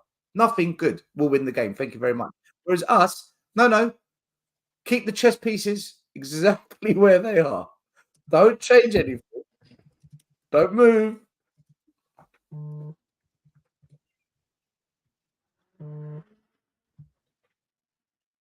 Go on. Sorry, I'm just doing something on the side here as well. That's it. Sorry. Full stop. And we might have another guest jumping on. With what Kuva 99 said here. Good morning, mate. Hope all's good for you. Big up, I felt Ange was doomed the moment he said he wants to challenge for the league next season. Yeah, but at the same time accepts that the club isn't going to sign top of the range players. He's right. Mate, I just think you just hit the nail on the head with a sledgehammer. I don't know about doomed, but he done himself no bloody favours, did he? No, he hasn't. No. Because now he's given people who just... It's now looking like, is he just saying what he wants us to hear? Is he just saying what he's been told to say? Is he a puppet? Is he this? Is he that? Or does he truly think that with this style and with this system that he can actually do something? As you know, it was this comment that straight away made me start talking, like I spoke to you first of all, about getting into the Europa League and using the youth and fringe players. Because if he seriously thinks that, we can't be in the Champions League. Because we all know, wherever you are on the spectrum of Levy and what you think of him and where the club is going and what direction we're going, we are not going to have a window where we sign serious game changers and bring in quality. We are struggling to play one game a week with the players that we've got. And let's face it now, we can't, with Porro and Udogie right now, we can say injuries, blah, blah, blah. But for a little while now, we've had a very next to full strength team. Richarlison may have been out, but Son's back from the Asia Cup of Games. We've got Werner in, whether people like him or not. There are players there that can play the position. It's not, oh, we've been decimated by injuries like a Newcastle, like whatever. We should have been able to handle ourselves better. And we haven't. And people, and I said, and I went on your channel, I went on We Are Tottenham TV, I went on Alan's show and was saying this, and I was getting pelters because people weren't listening to what I was saying. They were just saying, oh, Brian doesn't want Champions League because he's Levy out and the money won't go to the club and he's on. I was like, no. Forget, again, like I said with the Alistair Gold, if Alistair Gold said it, oh, yeah, Europa League is what I want, blah, blah, blah, blah. But because it's me saying it, and because I said, listen, if we want to go for the league and domestic cups, we're going to have to treat Europa and use fringe players and youth and a couple of first teamers or a few first teamers. And it all came from Ange Postecoglou saying, I want to seriously challenge for the league. Well, we've got to remember, again, I'll go back to us saying, fans saying 3-4 windows. One of the things that infuriated me, and it really, we use that terminology, boils and piss. What really, oh my good God, is it a bird? Is it a plane? What? No, it's the return of Savva. We're gonna have to get the t-shirts. I was there when Savva was on. But go just finish from what I was saying. Well, it's St George's Day. Now it's going to get really negative. What really pissed me off during the January window is the excuse that Spurs fans came out with is, why are you going mad at Spurs? No one else spent money in the window. I was like, oh, is that what the transfer window is? It's like top trumps. Okay, you bought one, so we're by two. You sold one, so we got this advantage so we can spend and take advantage of people not being able to spend. And then we use it to say, well, other people didn't spend, so why should we? No one's got any money. And then we go to, people seem to forget this window, no matter how much money we've got or anything, I don't know if people know, but other teams will strengthen as well. So whilst we're trying to catch up, Man City, Liverpool, whatever, Liverpool will have a brand new manager. A brand new manager for the first time in 7 years. I guarantee they back that manager more than Ange Postecoglou gets backed at Spurs. Guarantee it. That basically goes without saying. You can 99.9%. And this is where we are. They're rebuilding their recruitment structure and their stadium at the same time. Still, they're doing it all, and this is what happens. Newcastle, Aston Villa, they're not going to. All these teams will strengthen, but people seem to think, oh, we got the summer window. We're in this position where we can strengthen now, but they forget that every single team in the league can strengthen at the same time, and they will. Yeah, but Timo Werner will be a good bit of business. Oh, well, we're taking him on loan now to save that 15 mil, mate. We have our guest on here, Savva. Good to see you, mate. Good to see you looking good. How is everything going? Very well. This is not a return to YouTube. There's no channel anymore. I just fancied a little football chat with the two most negative people I know, and you, Dan. So I thought it'd be nice to come on and have a Coming chat. from you, Stav, that's a compliment. Yeah. I will take that as a fucking compliment. So toxic. So toxic. How are we? All come good? on then. Same Spurs, different day. No, I don't know. Nothing's changed. I don't know. You know, listen, not being. What is that? That is the longest I've listen, read. It's not me. It's not me. Listen, not being on YouTube doesn't mean I haven't watched YouTube, and I'm watching a lot of shows, and I'm watching a lot of people really force themselves to be ultra positive about scenarios that aren't actually there. Stav is monitoring the situation. Yeah, I'm monitoring it. Yesterday I watched a number of different shows where they're talking about, let's do a Spurs Arsenal combined 11. And there's like 8 Spurs players. And I'm looking at it thinking, don't. On what planet? Like, but look, listen, I think it is what it is, Dan. I'm not positive or negative about it. I think pretty much like Stel and Daigle are with it. It is what it is. This is what we see every year. Listen, without fail. Postecoglou, I've got nothing against him. I'm not Postecoglou out. I am. Postecoglou needs to adapt, massively needs to adapt. And I know I keep seeing people on shows saying, he doesn't, just keep doing what he's doing. Repetition. It's getting worse as the season goes on.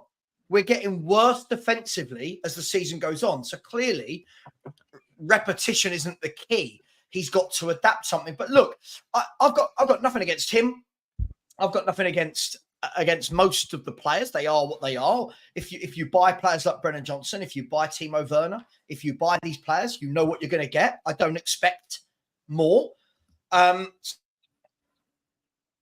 for me, I'm kind of with Spurs.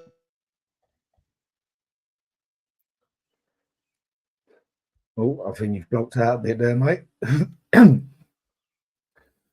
No, the way I see it, the way it's happening at the moment. What a comeback that was.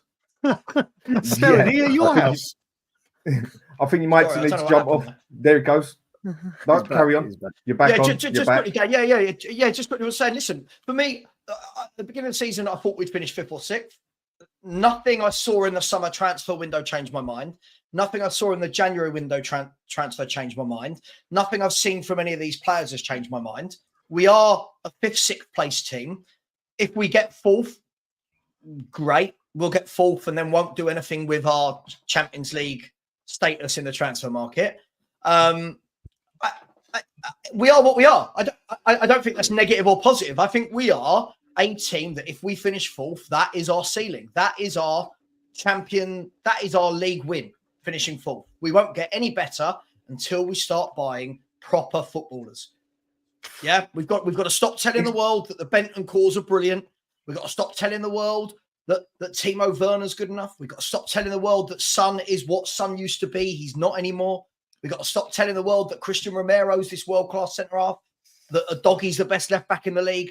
We are where we are. We've got the squad that should be, for me, 5th. We should be 5th. He's not overachieving. He's not underachieving. This is us. For me, rant over. No, I can totally see where you're coming from there. And the thing I've been saying for months and months and months now is I get what a lot of people bring up of, right, we just need to do plan A better. Okay, maybe plan A does need to be better, but every manager out there needs to have, if people call it different things, I call it a plan B, plan C, whatever people want to call it, or tweak a little bit with something in the game, or know that the team you're playing against, their most dangerous player, let's say Liverpool, is Salah. So instead of running up and being inverted all the time with your left wing back, actually stay back a little bit and sort of stay on Salah a little bit, change a few things. But he just does not seem to have any style or any idea of a plan B. And that's why where it's coming up to the Arsenal game, and if we're stuck with Davis and Royale on the left and the right, I don't see him changing anything, and that is going to get us hurt in a big way. Do you know what, Dan? Yesterday on my channel, someone put in the comments, I was saying what you just said. Someone in the comments goes to me, all you do is moan about the tactics, all you do is moan about tweaking and changing. And he said, what if Ange changes the tactics and we still lose? My reply was, can you change it so we can see? Yeah, I mean, At least he would have tried. Why are we already assuming we're going to lose if we change the tactics? Still, that is losing exactly. by not changing it. We're losing. That and is we're another not... thing I've said. If next season he's got 6 months for me, where I want to see him try and adapt. Now, if I see him trying to adapt in a game and trying to change a couple of little things because it's not going the right way, but it ends up still going wrong, you know what? Hands up. My man tried. He's learning. He's picking something up. But when I don't see him do anything or wait until we're 3-0 down before he makes a sub or just come across the same teams and just play the same way every time, can anyone blame me for having a bit of lack of faith now? A lot of people seem to think they can. I'm gonna add 2 things to this because when you started speaking about Salah, it reminded me of something. Friday and Sunday, I got into 2 Twitter debates. Stel got involved in one of them, but the second one just blew my mind. I'm going to tell you this is what we're dealing with now on social media and within this fan base. One of my friends tweeted about Salah and how he's out of form, and you watch. He'll be gone soon, blah, blah. And I said, yeah, the big difference between Liverpool if they lose Salah is they have Gakpo, Jota, Diaz, blah, blah, blah. We have Valise, Scarlett, Richarlison, who I expect to leave. Solomon. And then this guy went on about how our quality matches Liverpool's. And I was like, are you kidding me? Liverpool have won trophies with all this. If a player goes out, they can easily slot one in that will get the goals. But it went on and on and on. Yeah, we're only one player away from having as good a team as Liverpool. I was like, yeah, okay. But the best one, and it's still going on. I can't believe this is the fan base right now in the world we live in. Someone tweeted at a very good friend of mine saying, what are you talking about? Spurs are doing brilliantly. In the last 10 years, we have gone and challenged for the league twice, true, but then said we've been in several finals. So I broke it down for him and said, we've been in 2 finals in a decade. And if you really span this out, we've been in 29 cup competitions. We haven't been in 30 because obviously we're not in Europe. We've been in 2 finals out of 29. How is this several? And then he said, well, it was better than the 90s. And I was like, what? When we got to 2 finals and won them? Oh, yeah, but that was... And I'm like... And he kept going on. He was like, yeah, but we've been in several finals in the last decade. We now live in a world where this fan base believes 2 out of 29 is several. Do you know the thing for me, Brian, the thing for me is like, just to go back to yours and Dan's point about Mo Salah, forget who they've already got there as well. Because I actually think that, I was speaking to a Liverpool fan the other day, I actually think Liverpool have looked worse since Salah's come back from his injury. I actually think the front 3 they had hasn't before, been at his best. No, Núñez, Diaz and Jota was actually functioning really well. Anyway, the difference for me isn't who they've already got, Brian. The difference for me is if Liverpool lose Mo Salah to Qatar this year for 150 million, you know they're not going to buy Brennan Johnson. Right? That's the difference for me. That's the difference. That is the difference. Our fans, we've got this thing where we love finding a way to pick, Jack Grealish is rubbish, Jeremy Doku's rubbish, and Cole Palmer and all this. And yet we'll find ways to tell the world that, Timo Werner's good. Brennan Johnson's young and he'll come good. I'm sorry. I'm looking at what Cole Palmer's doing at Chelsea. He's younger, right? I'm looking at what Mohamed Kudus is doing at West Ham compared to Brennan Johnson. And I believe he was like 5 million cheaper. Diaby at Aston Villa is miles better than Brennan Johnson. I'm looking at... there was one more as well. Anthony Gordon at Newcastle. All of these players. And the reason I talk about that is until that changes, until that mindset changes from not only the owner, but also Ange. Ange is signing this off. Whatever we say, Ange came out and made the fatal mistake, guys, in the summer, didn't he? And said, no player comes into this club without me signing it off. Right? I've said it 100 times, mate. That's the owner, the manager, and also the fans. Until we get in that mindset of to catch Man City, Liverpool, and Arsenal, who are 14 points above us. We're talking 5. We're talking at the moment, bearing in mind with our fixtures coming up, we're 5 wins away from the top 3. Right? I said, I won't say who, you all know, I had a row with someone on their show a little while back and called them deluded. And I got in real trouble because they said we were going to win a league. And I said, you watch, Spurs will finish 15 to 20 points behind the title. And I was told, you're not a real fan, you're negative, you don't understand Ange, you don't know what Ange is going to do with these players. I'm sitting here right now, lads, to tell you, we will finish 20 points off this title.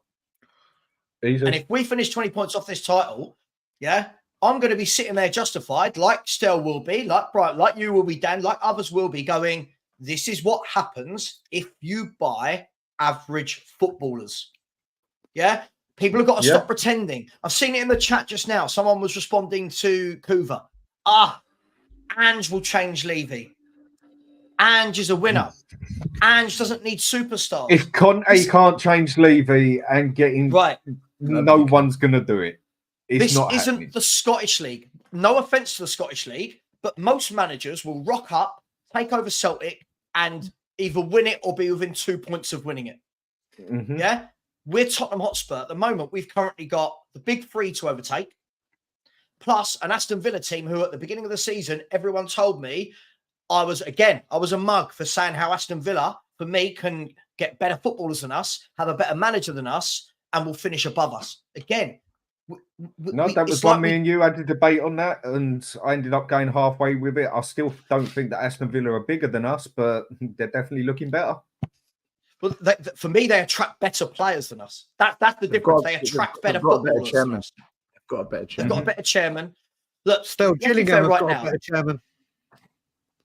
Let's be fair. In the last however many years, they've managed to get Ollie Watkins as their striker. Yeah, we're left with a kind of hybrid of Son, who's not really a striker, and Richarlison.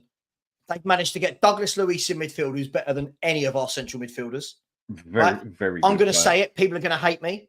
John McGinn, I would take him over any one of our central midfielders. Agreed. Because you know what you're going to get from him every single week. Completely. Right? Me and you spoke about this, Brian, didn't we?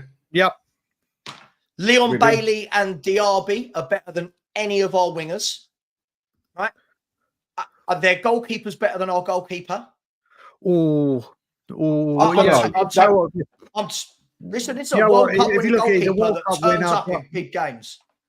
He does. But listen, I can go 50-50 on that one. That one could be a good debate, I think. But I can meet you halfway. But my point is, they've now got a chairman that if they get into the Champions League, they will at least try and go and get some top players.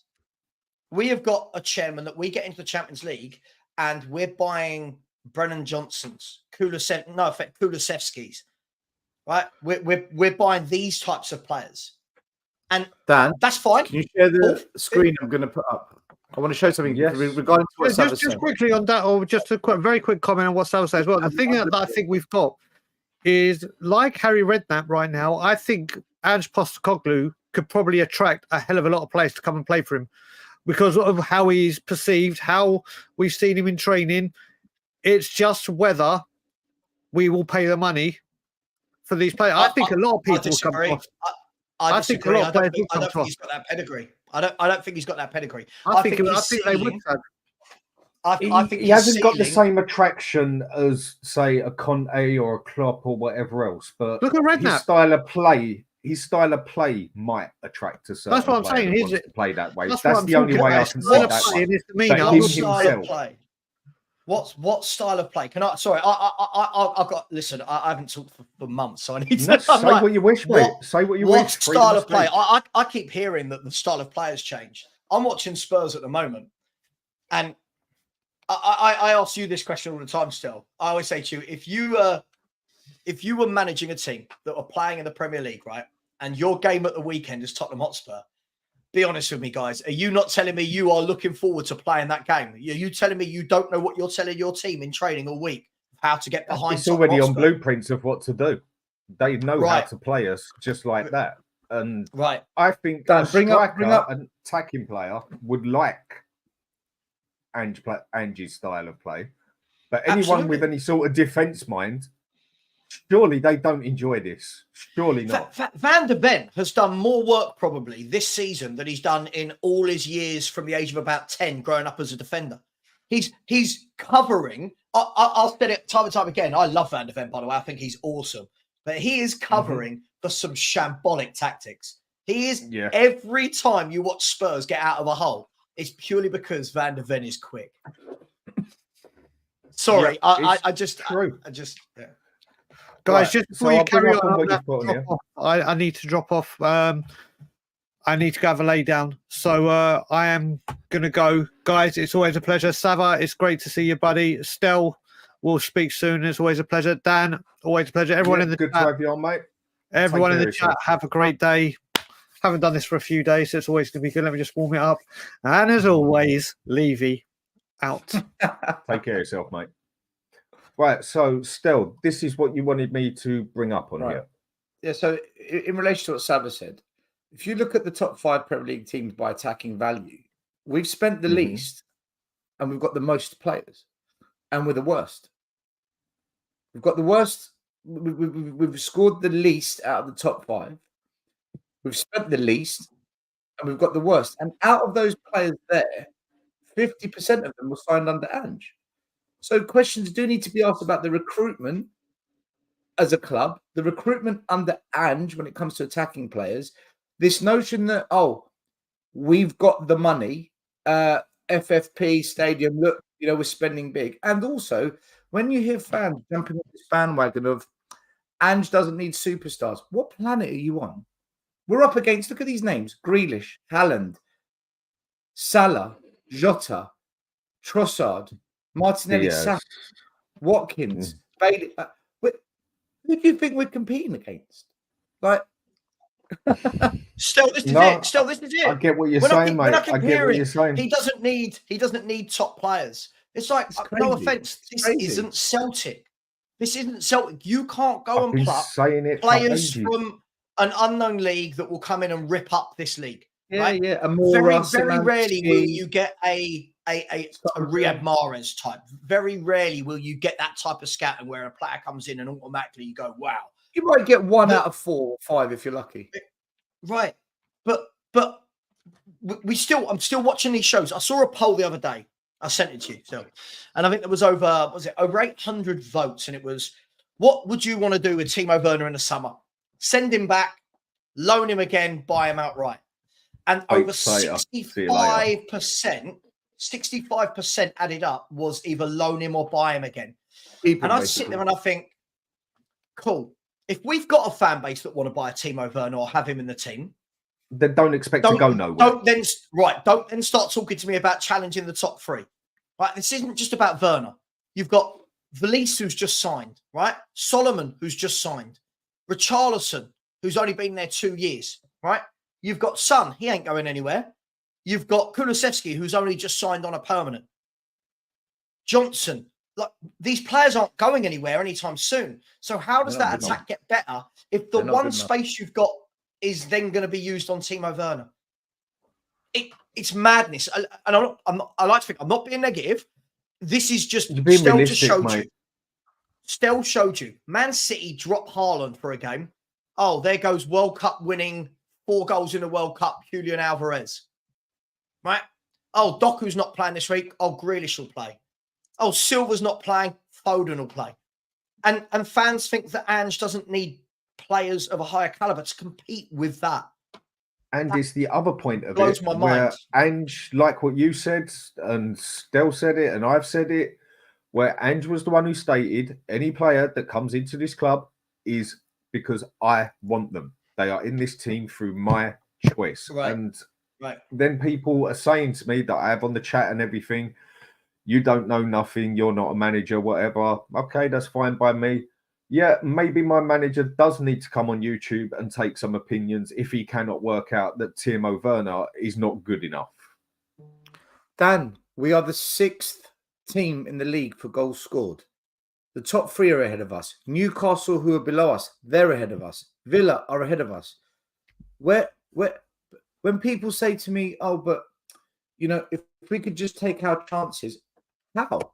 Who's going to take those chances? Because We don't have injuries. Our attackers are not injured. They're here. Maddison's back. Timo's fit. Brendan's fit. Son is fit. Kulu's fit. Richarlison's back. How can anybody be scared of a Kulusevski, a Johnson, and a Richarlison, or even a Son in the middle coming at you? How can anybody even... Dan, I'm seeing a pattern, right? There's assists. Sorry, so all I was going to say, Savva, is there's assists, there's crosses, there's the occasional dribble, there's no goals. Jota scores goals. Darwin Núñez, yes, he takes 100 shots. I think Jota's underrated, personally. I think a very good player. He's the best finisher at Liverpool. Salah's got goals in him, right? The point is, do we have in the entire attacking lineup, the front, anyone that can play in the front three, who's got goals in them? And the answer is, if Son isn't on it, nobody. We don't have one player on double-digit goals in the Premier League other than Son. How? A couple of things. But first and foremost, this notion that Ange didn't sign Kulusevski, he did. Kulusevski was not an obligation to buy. Kulusevski was an option to buy, and Ange signed it off and signed him. He didn't have to sign him. So he did. Sorry, that's just for a few people in the chat. Secondly, right, I'm seeing a pattern, Dan. I'm seeing a pattern where Spurs play a lot of good teams. Werner, Johnson, Valise, these boys do nothing, right? They go missing. And fans, it's only the small fans games. like us criticise them. Then we play Forest, Luton, Sheffield United, right? We start playing the lesser teams, no disrespect. And what will happen is Werner gets a tap-in.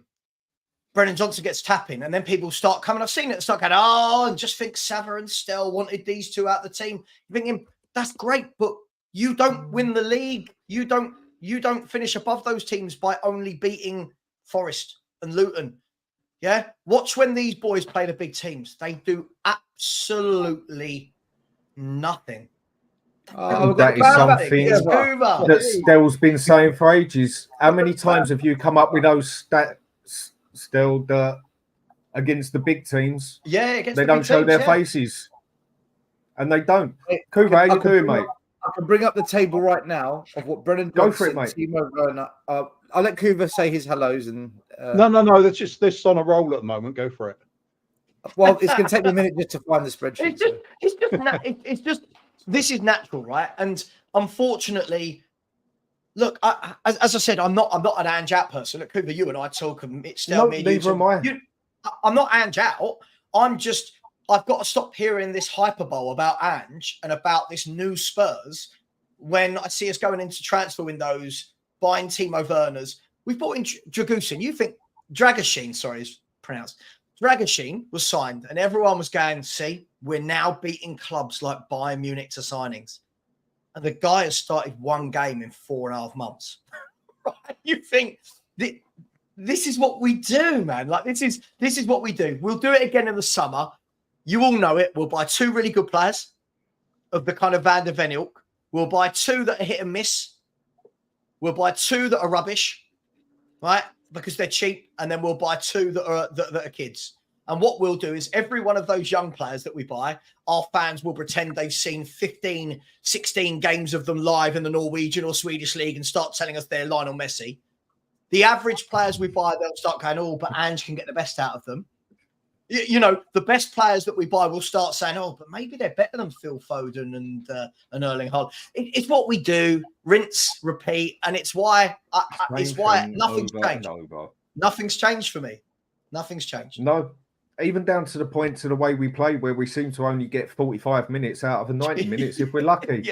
Again, I said that ages ago. I just get the negative thing thrown at me. I couldn't give a fuck, mate, in that aspect. Because sometimes the facts are the facts. And really, nothing has changed. The thing I stated a million times. Yeah, it wasn't an easy job coming to Spurs. It never is. But in one aspect, part of Postecoglou's job was the easiest job a manager has ever had in football, and that was winning that fan base. And that's usually the hard bit. As all he had to do to win, 90% of that fan base would say, right, boys, kick the ball forward more and attack a bit more. Bang, there you go. 90% was on his side and bigging up his tactics, styles and everything. And still will, because it's more of a defensive, more of an attacking style. So it's meant to be. Right, so Guys, I've got to jump. Sorry, I just needed All right, 10 then, mate. minutes of Tottenham chat. Kuva, it's no reflection let on you. some steam off. I've got a call at 12 I'm o'clock. taking it personally, mate. Don't worry about great it. to see you, mate. You take care of Much yourself. love. See you later, guys. Take Cheers, care. pal. See you later. Bye, on. bye, bye. Take care. See you later. Right, so you want me to bring this up? Yeah. So this is all the games we played against the bottom half teams, home, away, cup games, you name it. And the light blue, green is Richarlison. The blue, sky blue is Johnson, and the red is Werner. These are the goals and assists. So as you can see, Richarlison, he's got quite a lot of goals, a few assists. Johnson, quite a lot of assists, a few goals. Werner's only been here, 3-4 months. He's got goal, couple of assists. So they're really active. There's a lot of impact. They're performing against the Bournemouths, the Burnleys, the Evertons, the Luton Towns, and so on. As soon as you look at the top 10 teams, it's a massive drop-off. Every time. Huge drop-off. And by the way, we've still got 4 of the top 10 teams to come. So when I see this, this is fact. This isn't a debate. These are facts. Okay, these events have actually happened. When I see this and fans say to me, "Oh, but look at the goals and assists," I'm like, "Yeah, but against who? What's the pressure of that game? What is the level of competition? What does that game mean to us?" Their argument begins to unravel, and then what I hear is, "Oh, but you can only beat what's in front of you." I'm like, "True, but when you get to a semi-final of a cup, you're playing Man United, you're playing Chelsea, you're playing the top teams. When you get into the crunch end of the season, the business end, it's the Cities, the Arsenals, and the Liverpools you've got to beat to win a league title. If you get into Europe and you get to the quarterfinals, you're playing Bayern Munich, you're playing PSG, Real Madrid, Bayer Leverkusen, AC Milan. Like, we're not playing Bournemouth, Luton, Nottingham Forest. So if they can't perform against the best, how are we going to challenge for the league title? Why do fans say, "Oh, I think we'll win the FA Cup next year"? Based on what? Like, just sell it to me. Sell to me where this comes from. And then their response at that stage is, "Oh, but you're just negative. You just go support another club." No, but that's not an argument. That's just something someone throws at you because they got nothing to throw back. It's interesting, isn't it? Because there's also that statistic about how well we've done against the top 4 or top 6 sides this season. And it looks quite good on paper, doesn't it? But then when you look at those graphics you just brought up a minute ago, when you break it down to how players are performing individually against them, you see it's more in tune with what I think I'm seeing. Son gets the goal. Yeah, that's it, really, isn't it? But start of the season, well, you know me, I was going full on board, Ange all the way, the Messiah and everything, because it's fun for me, and I'm fed up of feeling so crap about the team. But as you know now, as the season's progressed, we see some of these players aren't really all that good that we've signed. That's if they're even fit. Some of them don't even make it on the pitch anymore. And then it was backed up with this really hugely underwhelming January transfer window. And when I say hugely underwhelming, I could say entirely Timo Werner, because as you said, Dragoshin hasn't even played, has he? No. So he could do all right in the future, but for right now, and when we're talking about Ange wants to win the league or next season, or at least be competing for that league title, we need ready-made players, and we're on this longer-term plan with the signings. And Ange just said it himself; he's not expecting superstars coming in. So how do the two fit together?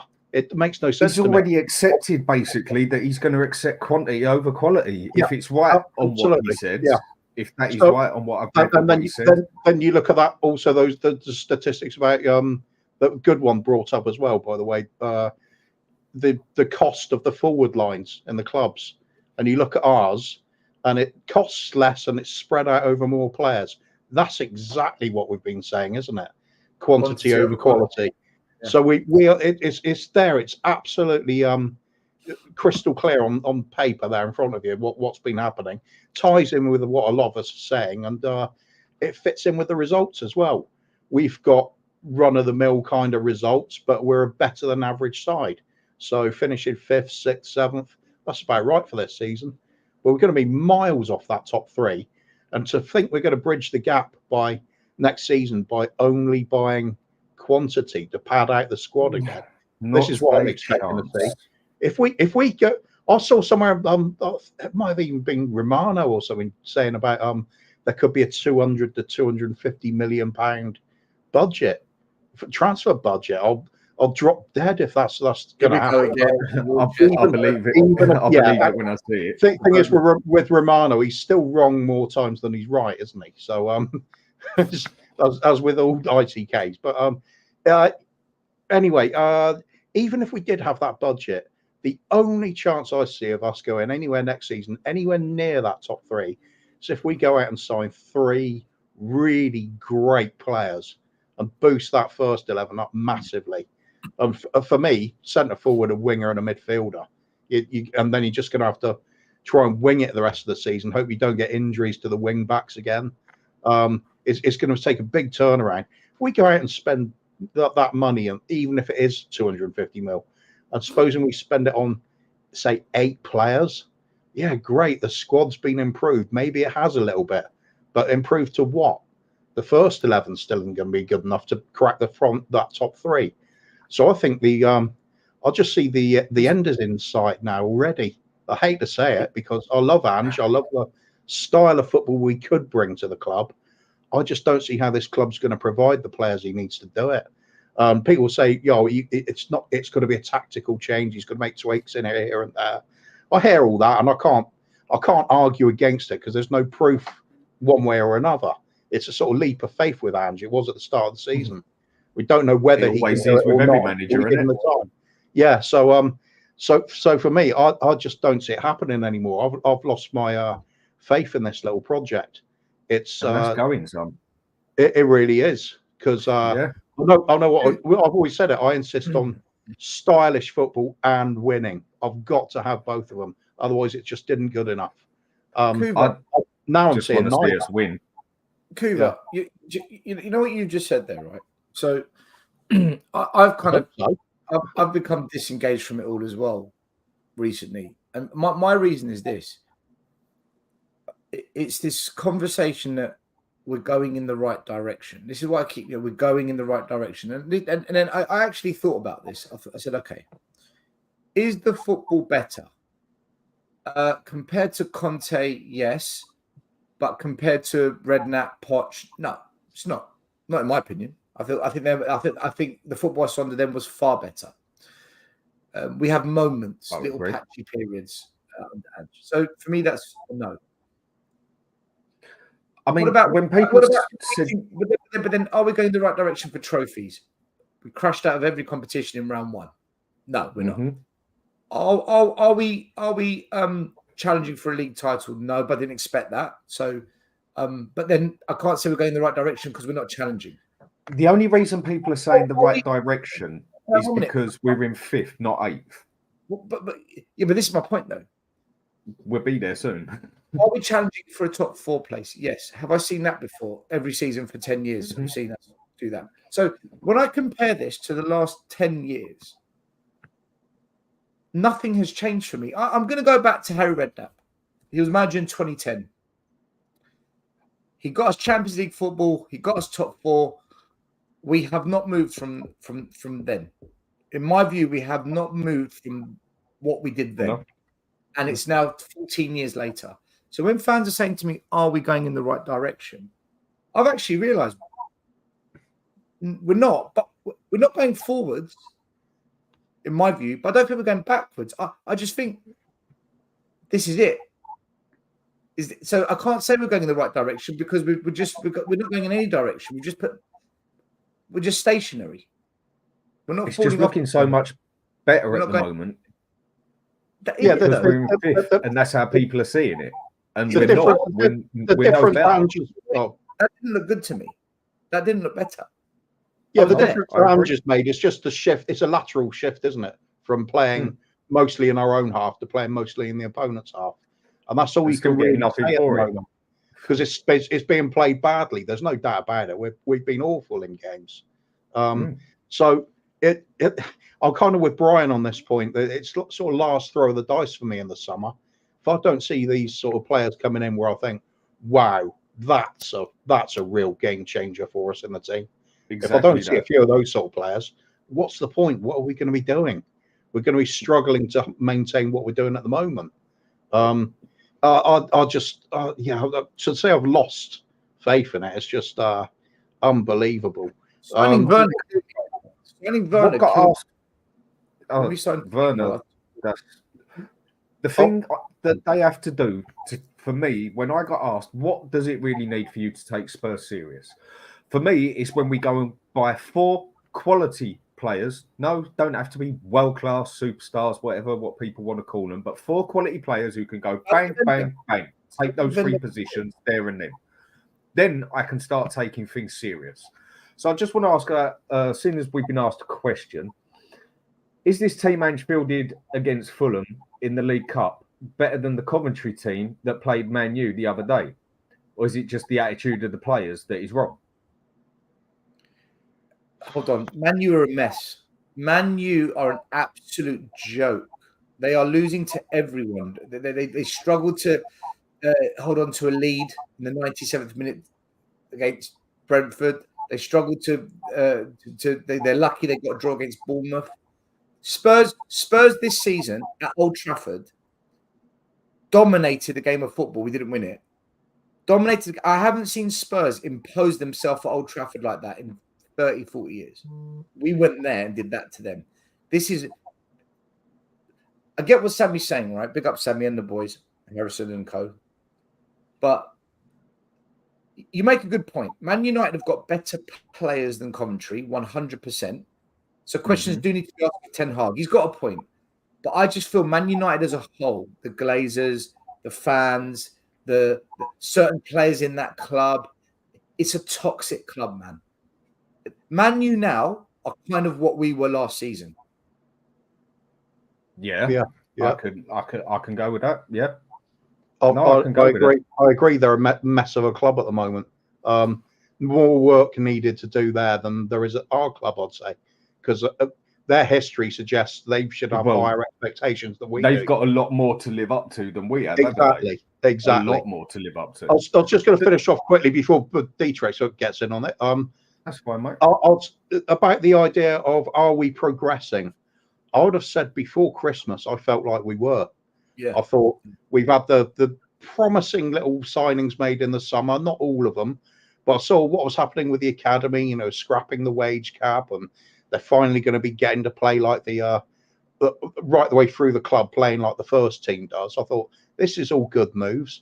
A bit of movement with staff and recruitment side of things. I thought, yeah, we're going with this fresh idea. I like it. But I also bought in at that point to this idea that, to be honest, I didn't understand what kind of manager Ange was. I thought he was going to be embracing this idea of bringing through younger players and basically doing what we saw the noisy neighbours doing.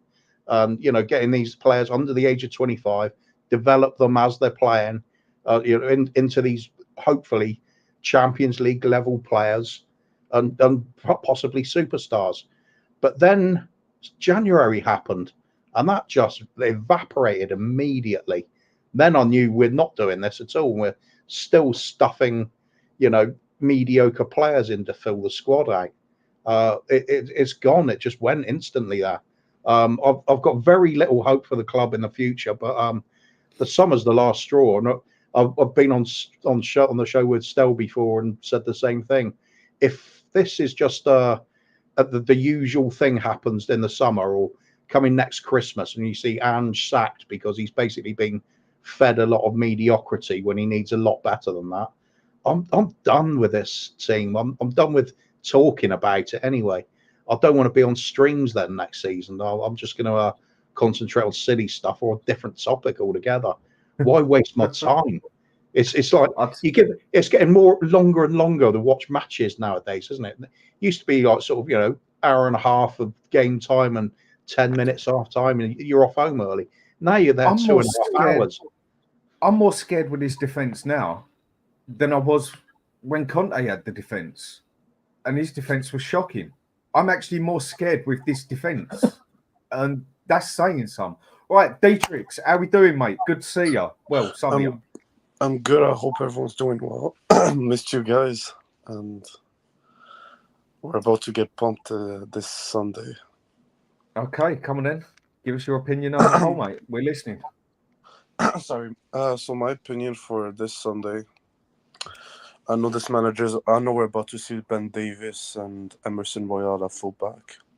Oh. It's gonna be the. It just makes me cringe straight away.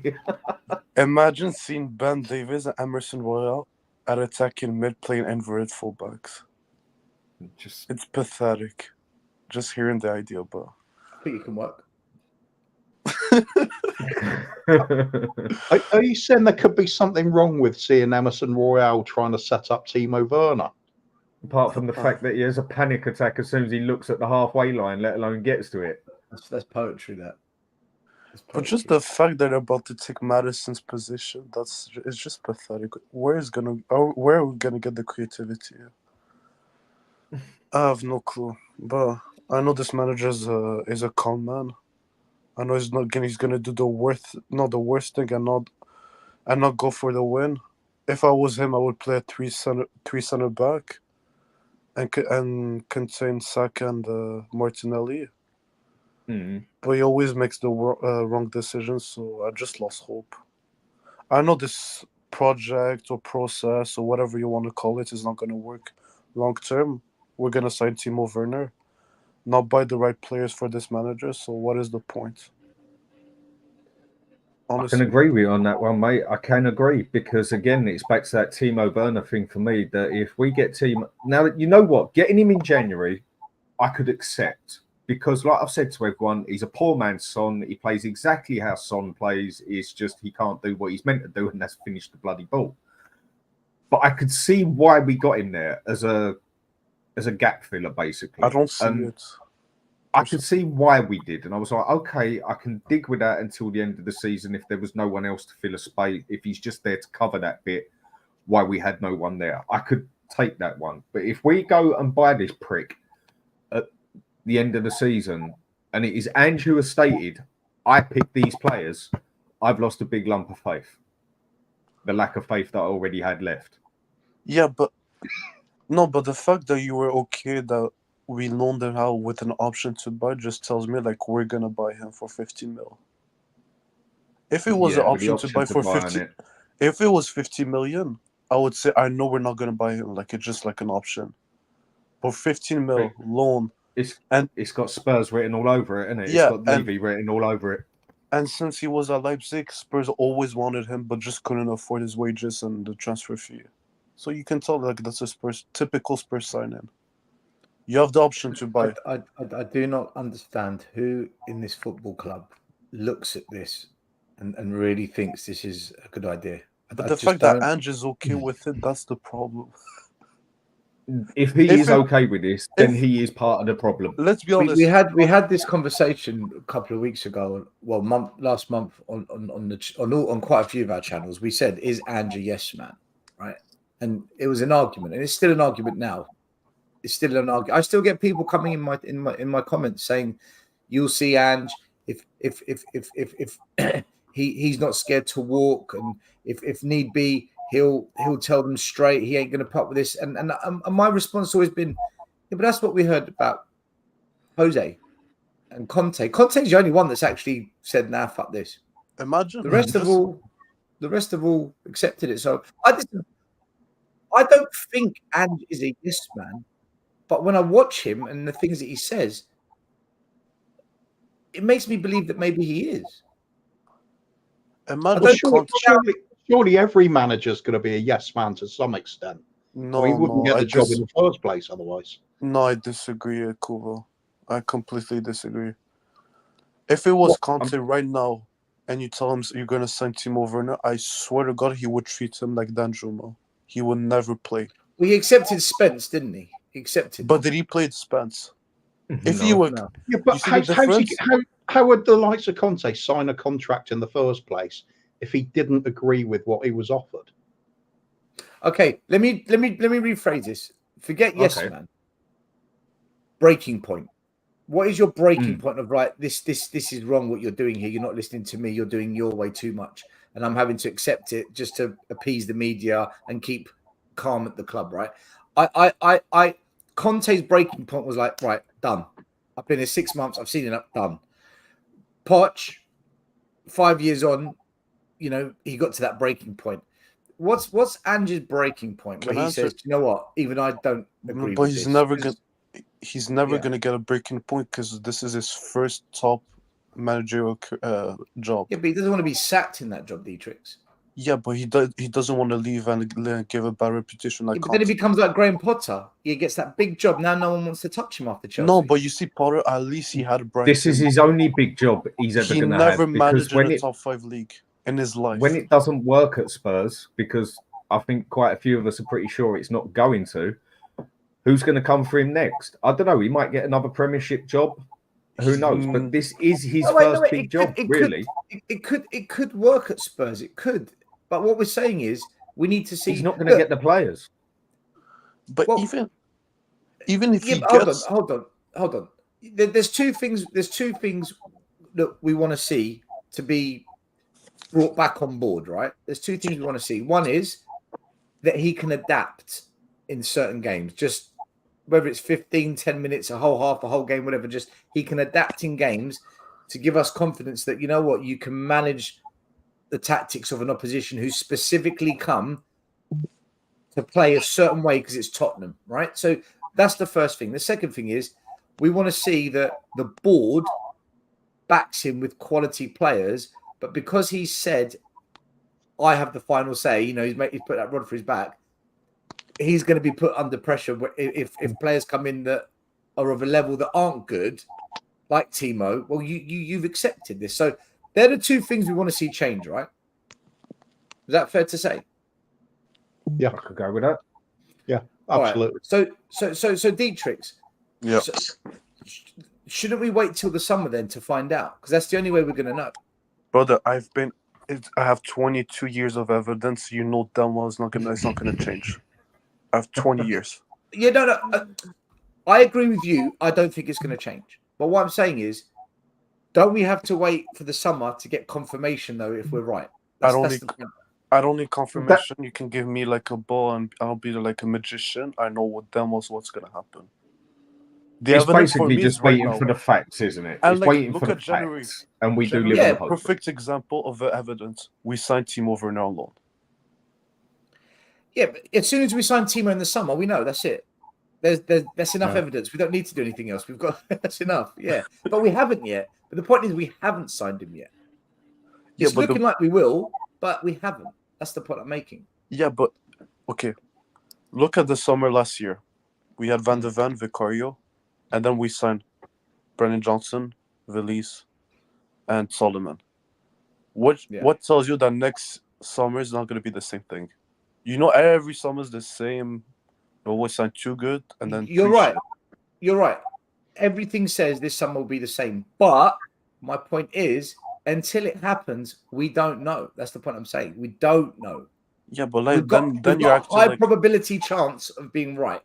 But if there is a 20-30% chance we're wrong, we can't just dismiss that. But then you're basically the way to put it. The way to put it, balance here for once. But the way to put it is. I know this is rare, but I'm trying to. We don't know.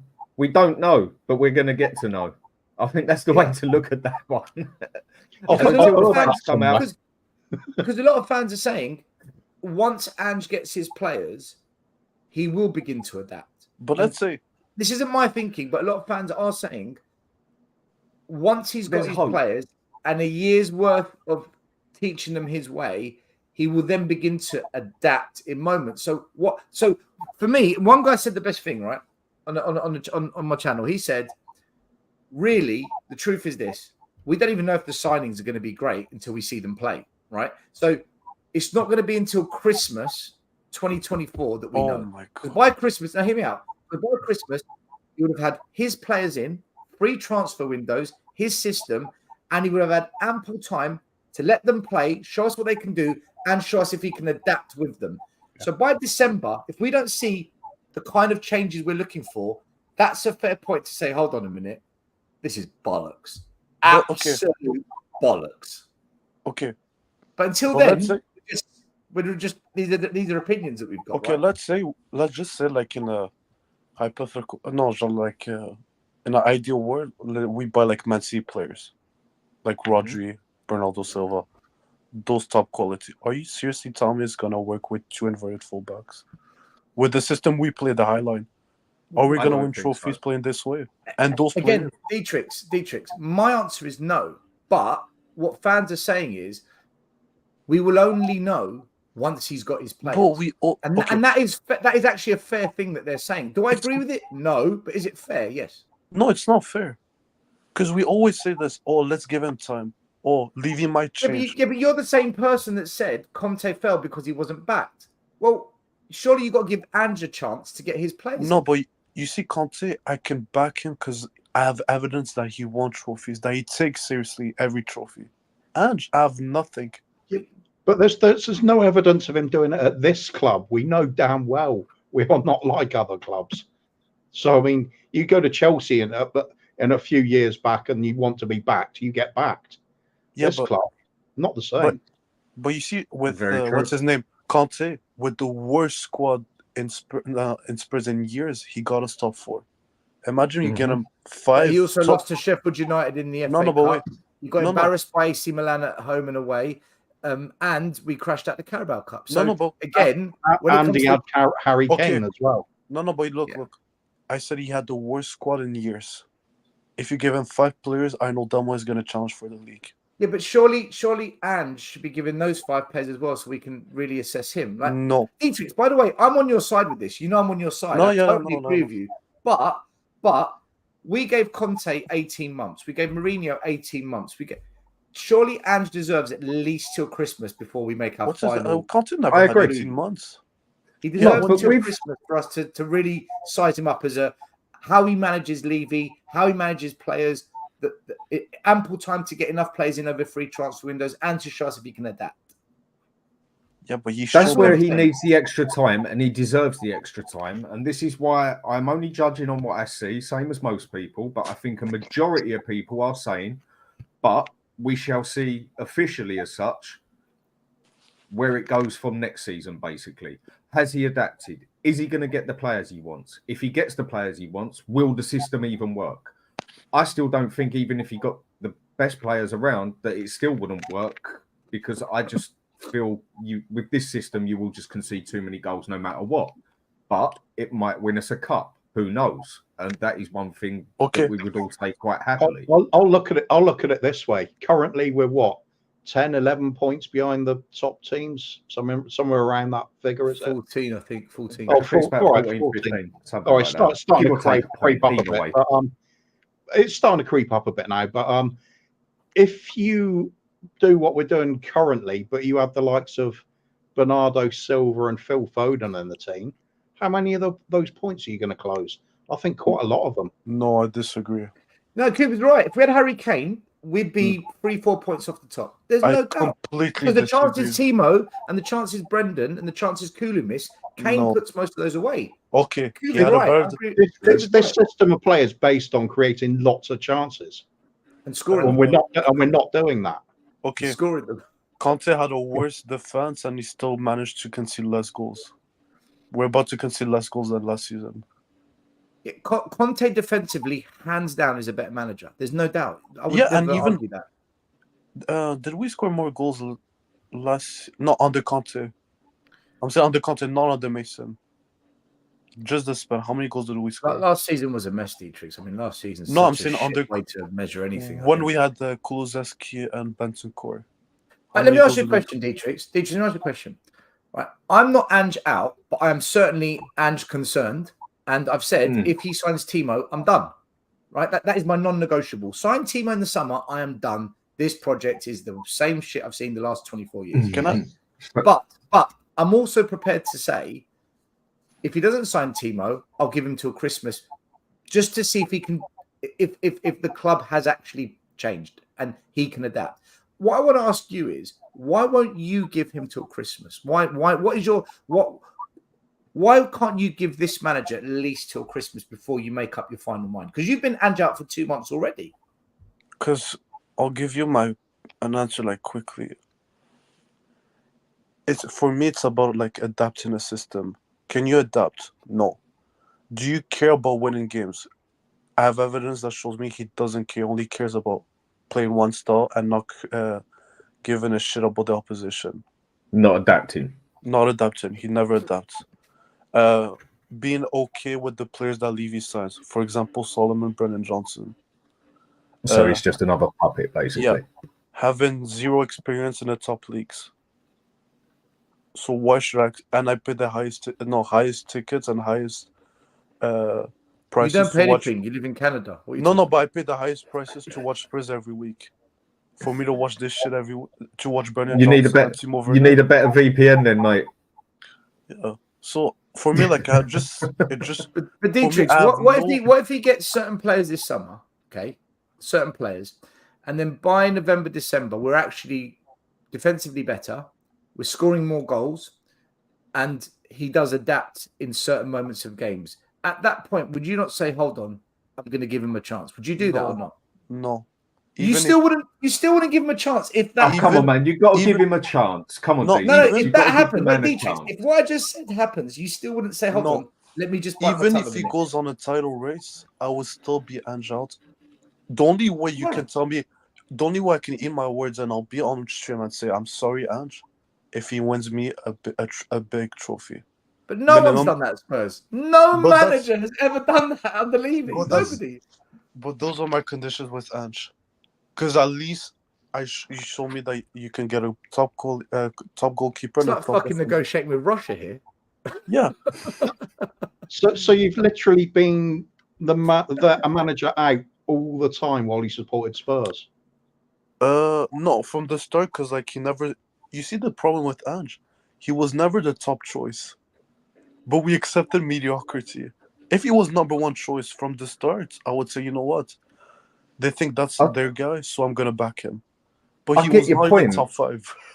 I get your point you're saying. I actually understand the point. You want Ange to adapt, but you're not prepared to adapt if Ange proves you. Because that's a fair point as well, Deterx. Yeah, but if you sign Solomon, how do you want me to adapt with you? You signed those type of players. But what? Okay, you're right. But didn't Arsenal sign some dog shit in the beginning of Arteta as well, like the Pepes and the what was that wing back, that £5 million wing back who doesn't even play for them. But even Arteta would be Arteta. If I was an Arsenal fan, I would be Arteta out. Because he has no experience. He's not a top manager. I just think if the manager can prove he can adapt and the signings work, I don't see how as Spurs fans we can kick off. And my problem with him, the fact when he said every player that comes in is under my watch. When you said that, I'm like, no, I can't trust. That is the bit that. Yeah, that's the Roddy's put on his back, and that's the fucking Roddy's. He shot himself in both feet and kneecaps with that one. He done himself up like a kipper with that one. It's kind of like the granddaddy version of saying when you have a bad performance and the manager comes out and say, "This is on me," and he's like taking the flack off the players. But he's done it with the whole club here. Let me ask you guys a question. Taking it for one player is one thing, but then taking the responsibility of everything, he's done himself up like a kipper. He's given Levy a get out jail card for free, man. Yeah, he basically has in that aspect. Let me ask you guys a question. You guys say if we sign like Timo Werner, everyone would be like, I can't trust this system, and some people would turn Ange out. But let's say we sign another Solomon, another Brennan Johnson. Will you guys still back this process? No, but we won't know till Christmas. No, but you know, Brennan. If we sign, what Deterx saying is, if in summer he buys those players, like those players are not good enough. Right, here's the thing, right? You see Basuma, first 10 games of the season. Oh, look what a great coach does. You see how he's coached Basuma. Conte couldn't do this. You see, Conte wasn't coaching them, blah, blah, blah. Now, what's the conversation around Basuma? He's shit. We need a proper number 6. It was a myth. Shouldn't be in that position. But it took us 5-6 months to see that, which is why I'm saying we've got to give Ange at least till Christmas to properly suss out what these players can and can't do that come in. Because if you based the first 2 months, we would have said Basuma is the best. I said Basuma is levels above Declan Rice. I said that. Now, Arsenal fans are cussing me, and I'm like, you know what? You're all right. I'm an idiot. I don't know what to say. Well, right? we was playing him as a box-to-box when he was doing that, and that is where he is best at. Right. But this is why we've got to quickly. But this is why we've got to give Stel, Ange at least till Christmas to suss out what the new players actually do. Although we should. Yeah, go on. Sorry, man. Right, question for you then, Detrix, from James Flower. Right, for Detrix, should we adjust our system to fit our crap players, or get the players to fit the system? I think it's a yes or no answer for me. For me, I'm not saying change the system. I'm saying just tweak a bit of stuff. Sometimes you play with one inverted. Sometimes you play with two. It's just it's about the game. For example, if we play Wolves, damn well they're gonna counter us every game, or Fulham. Just be careful. Just drop a little bit the high line. It's just some small tweaks. I'm not saying stop playing completely like attacking football. It's just little things like that I have an issue with. But yes, we need to buy players to fit the system. Without a doubt. I mean, I'll go with that one. To play any sort of style, you need the right players to do it. And one thing we definitely seem to do at Spurs is put the wrong players in the wrong bloody positions. And yes, it does show. But come on, Detrix, we've got to give him this transfer window and then see how it's going by Christmas. That's the way I see it. That's why I say my man's got 6 months. If I see him at least get some good players in there that can take that position there, and I see him adapting in games and trying to change for certain games, even if it goes wrong for him, I will then back him another 6 months, because I can then see that my manager he's adapting, he's learning. Whereas at the moment, it's just one way or the highway, basically, whatever way you put it. Whereas if it comes to Christmas and he still isn't changing nothing, and we've got Timo Werner and this and that, then for me, it's baked potato, mate. See you later. Yeah, Come on, you got to give him that 6 months. But then I agree with you, but those are the same fans that said, this is Levy's last chance. Like, we always give excuses with this club. How about we just set a standard saying, how about we put the highest season tickets, let's get the best manager, let's get the best players. We just accept mediocrity. But who's the best manager that can work under this kind of regime? Yeah, but that's the thing. Is there a manager that can? Is more the question. Under this ownership, there's no manager that can work. But how about we just set a standard and we don't accept mediocrity?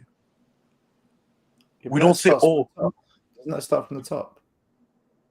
No, but it should start with the fans. I'm sorry, the fans should start those standards.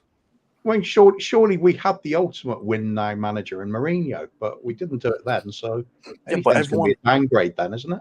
Yeah, but everyone, like I can name names, but I'm not going to do it.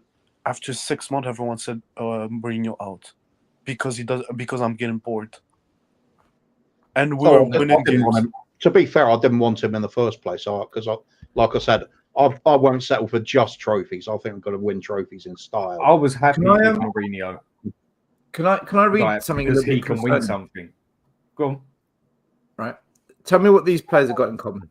Right. So the backup goalie Austin, Timo Werner, Ben Davies, Højbjerg, Ryan Sessegnon, Ndombele, Reguilon, Joe Rodon, Troy Parrott, Japhet Tanganga, Giovanni Lo Celso, and Heung-Min Son. What have they all got in common? That's 1, 2, 3, 4, 5, 6, 7, 8, 9, 10, 11. There's 12 players, including Son. They won 0 trophies. Other than that, they played different systems. All of those players' contract expires in 12 months.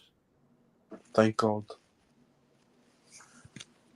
That could be a blessing in disguise in some ways. That is a lot of assets that haven't been sold. That's money that could just completely get wiped off the balance sheet. And believe you me, right? I know a thing or two about finance. You cannot have them all go on a free. You cannot have that just fall off your balance sheet like that. That will have implications in Arsenal. what we do when it comes to the transfer market, right? And also, there are a few players here that we need to make a decision this summer. Like, for example, Son. You can't let him run down the contract. You've got another Harry Kane scenario now. So if he doesn't sign this summer, I'm just letting you know. If we don't give him a new contract, he has to be sold. But This summer, he has to be sold. But look at Arsenal. They let what's his name? Ozil. Aubameyang and Ozil. Aubameyang. Like all the contract run down. Yeah, but he was a disruptor, coming late to training, didn't give a shit. It doesn't matter about you say contract. We don't care about character. We're talking about contract.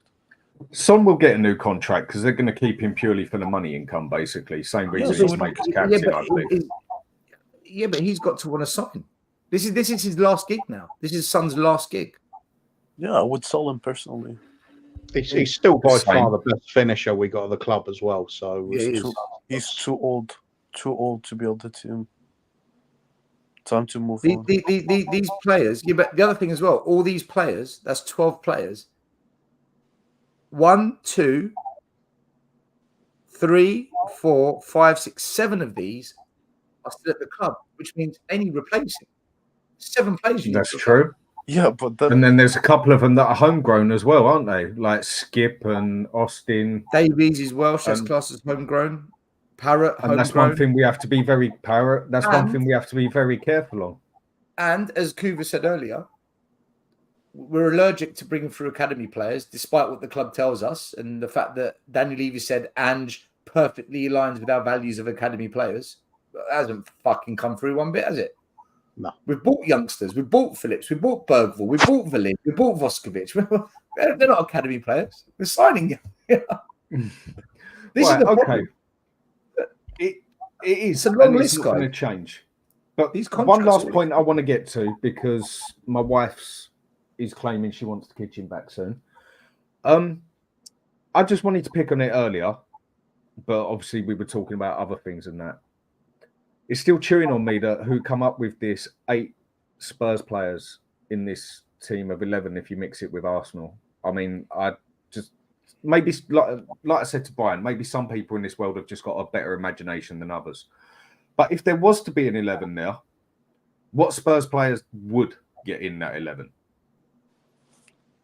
I didn't understand. So Spurs 11 that we have now, players we have now.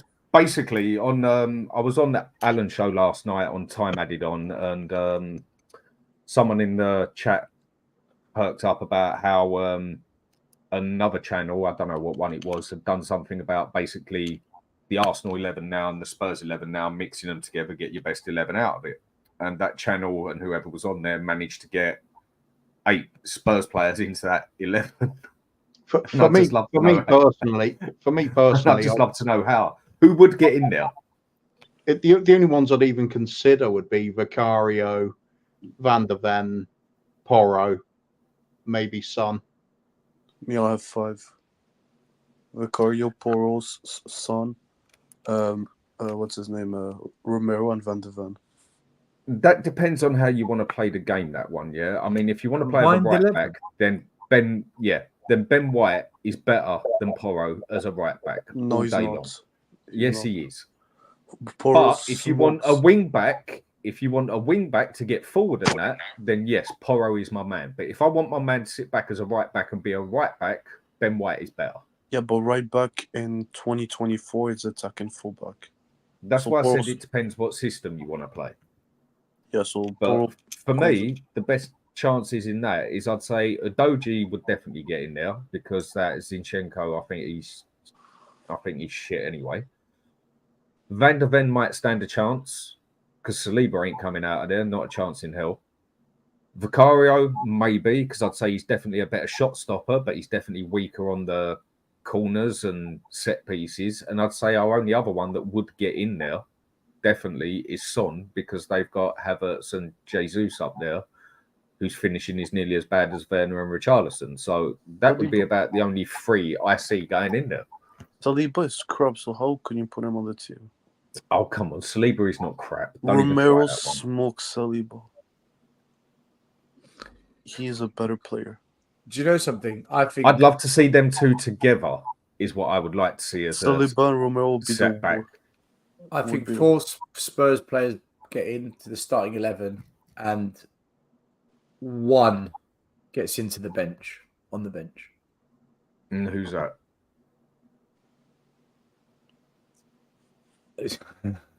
Go on, say Timo. Listen, Timo Werner, right? He's no fucking chance.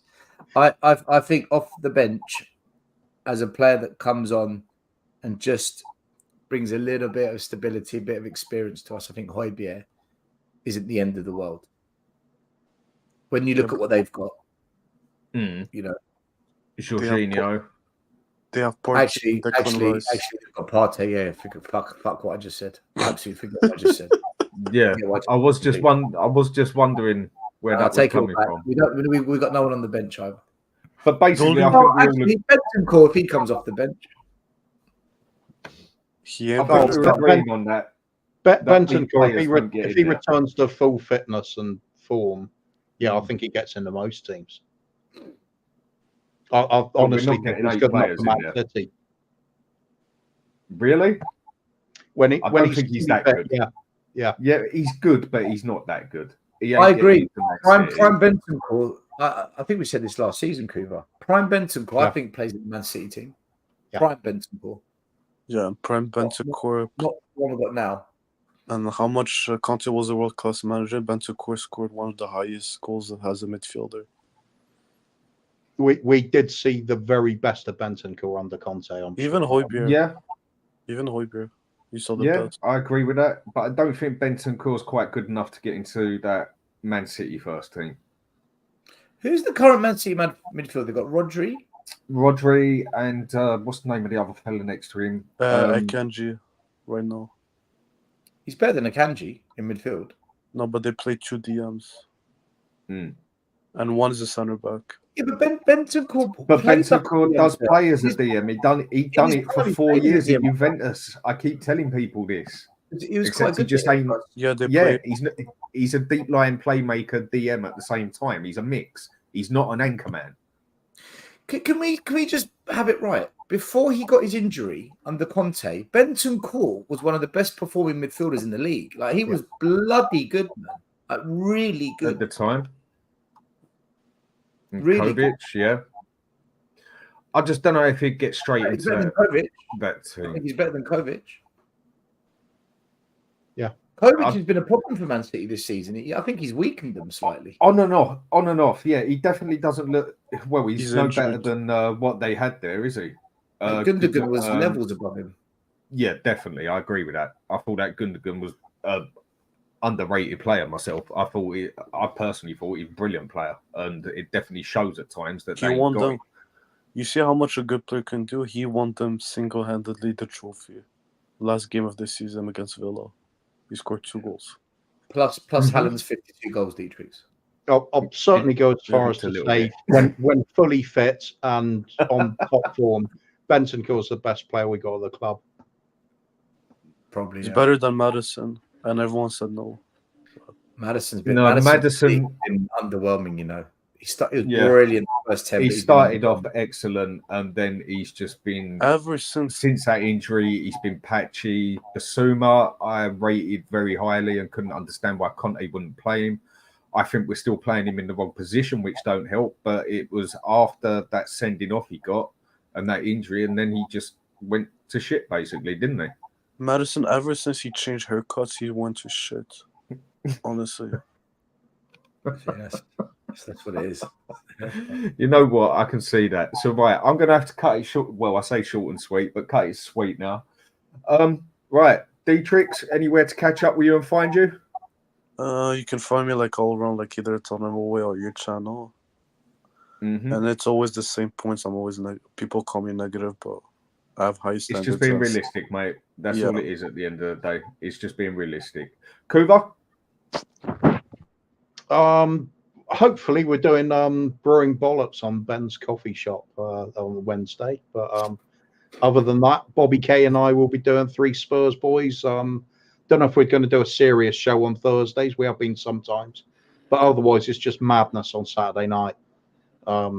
just doing Kuva and the Kang and just forget football.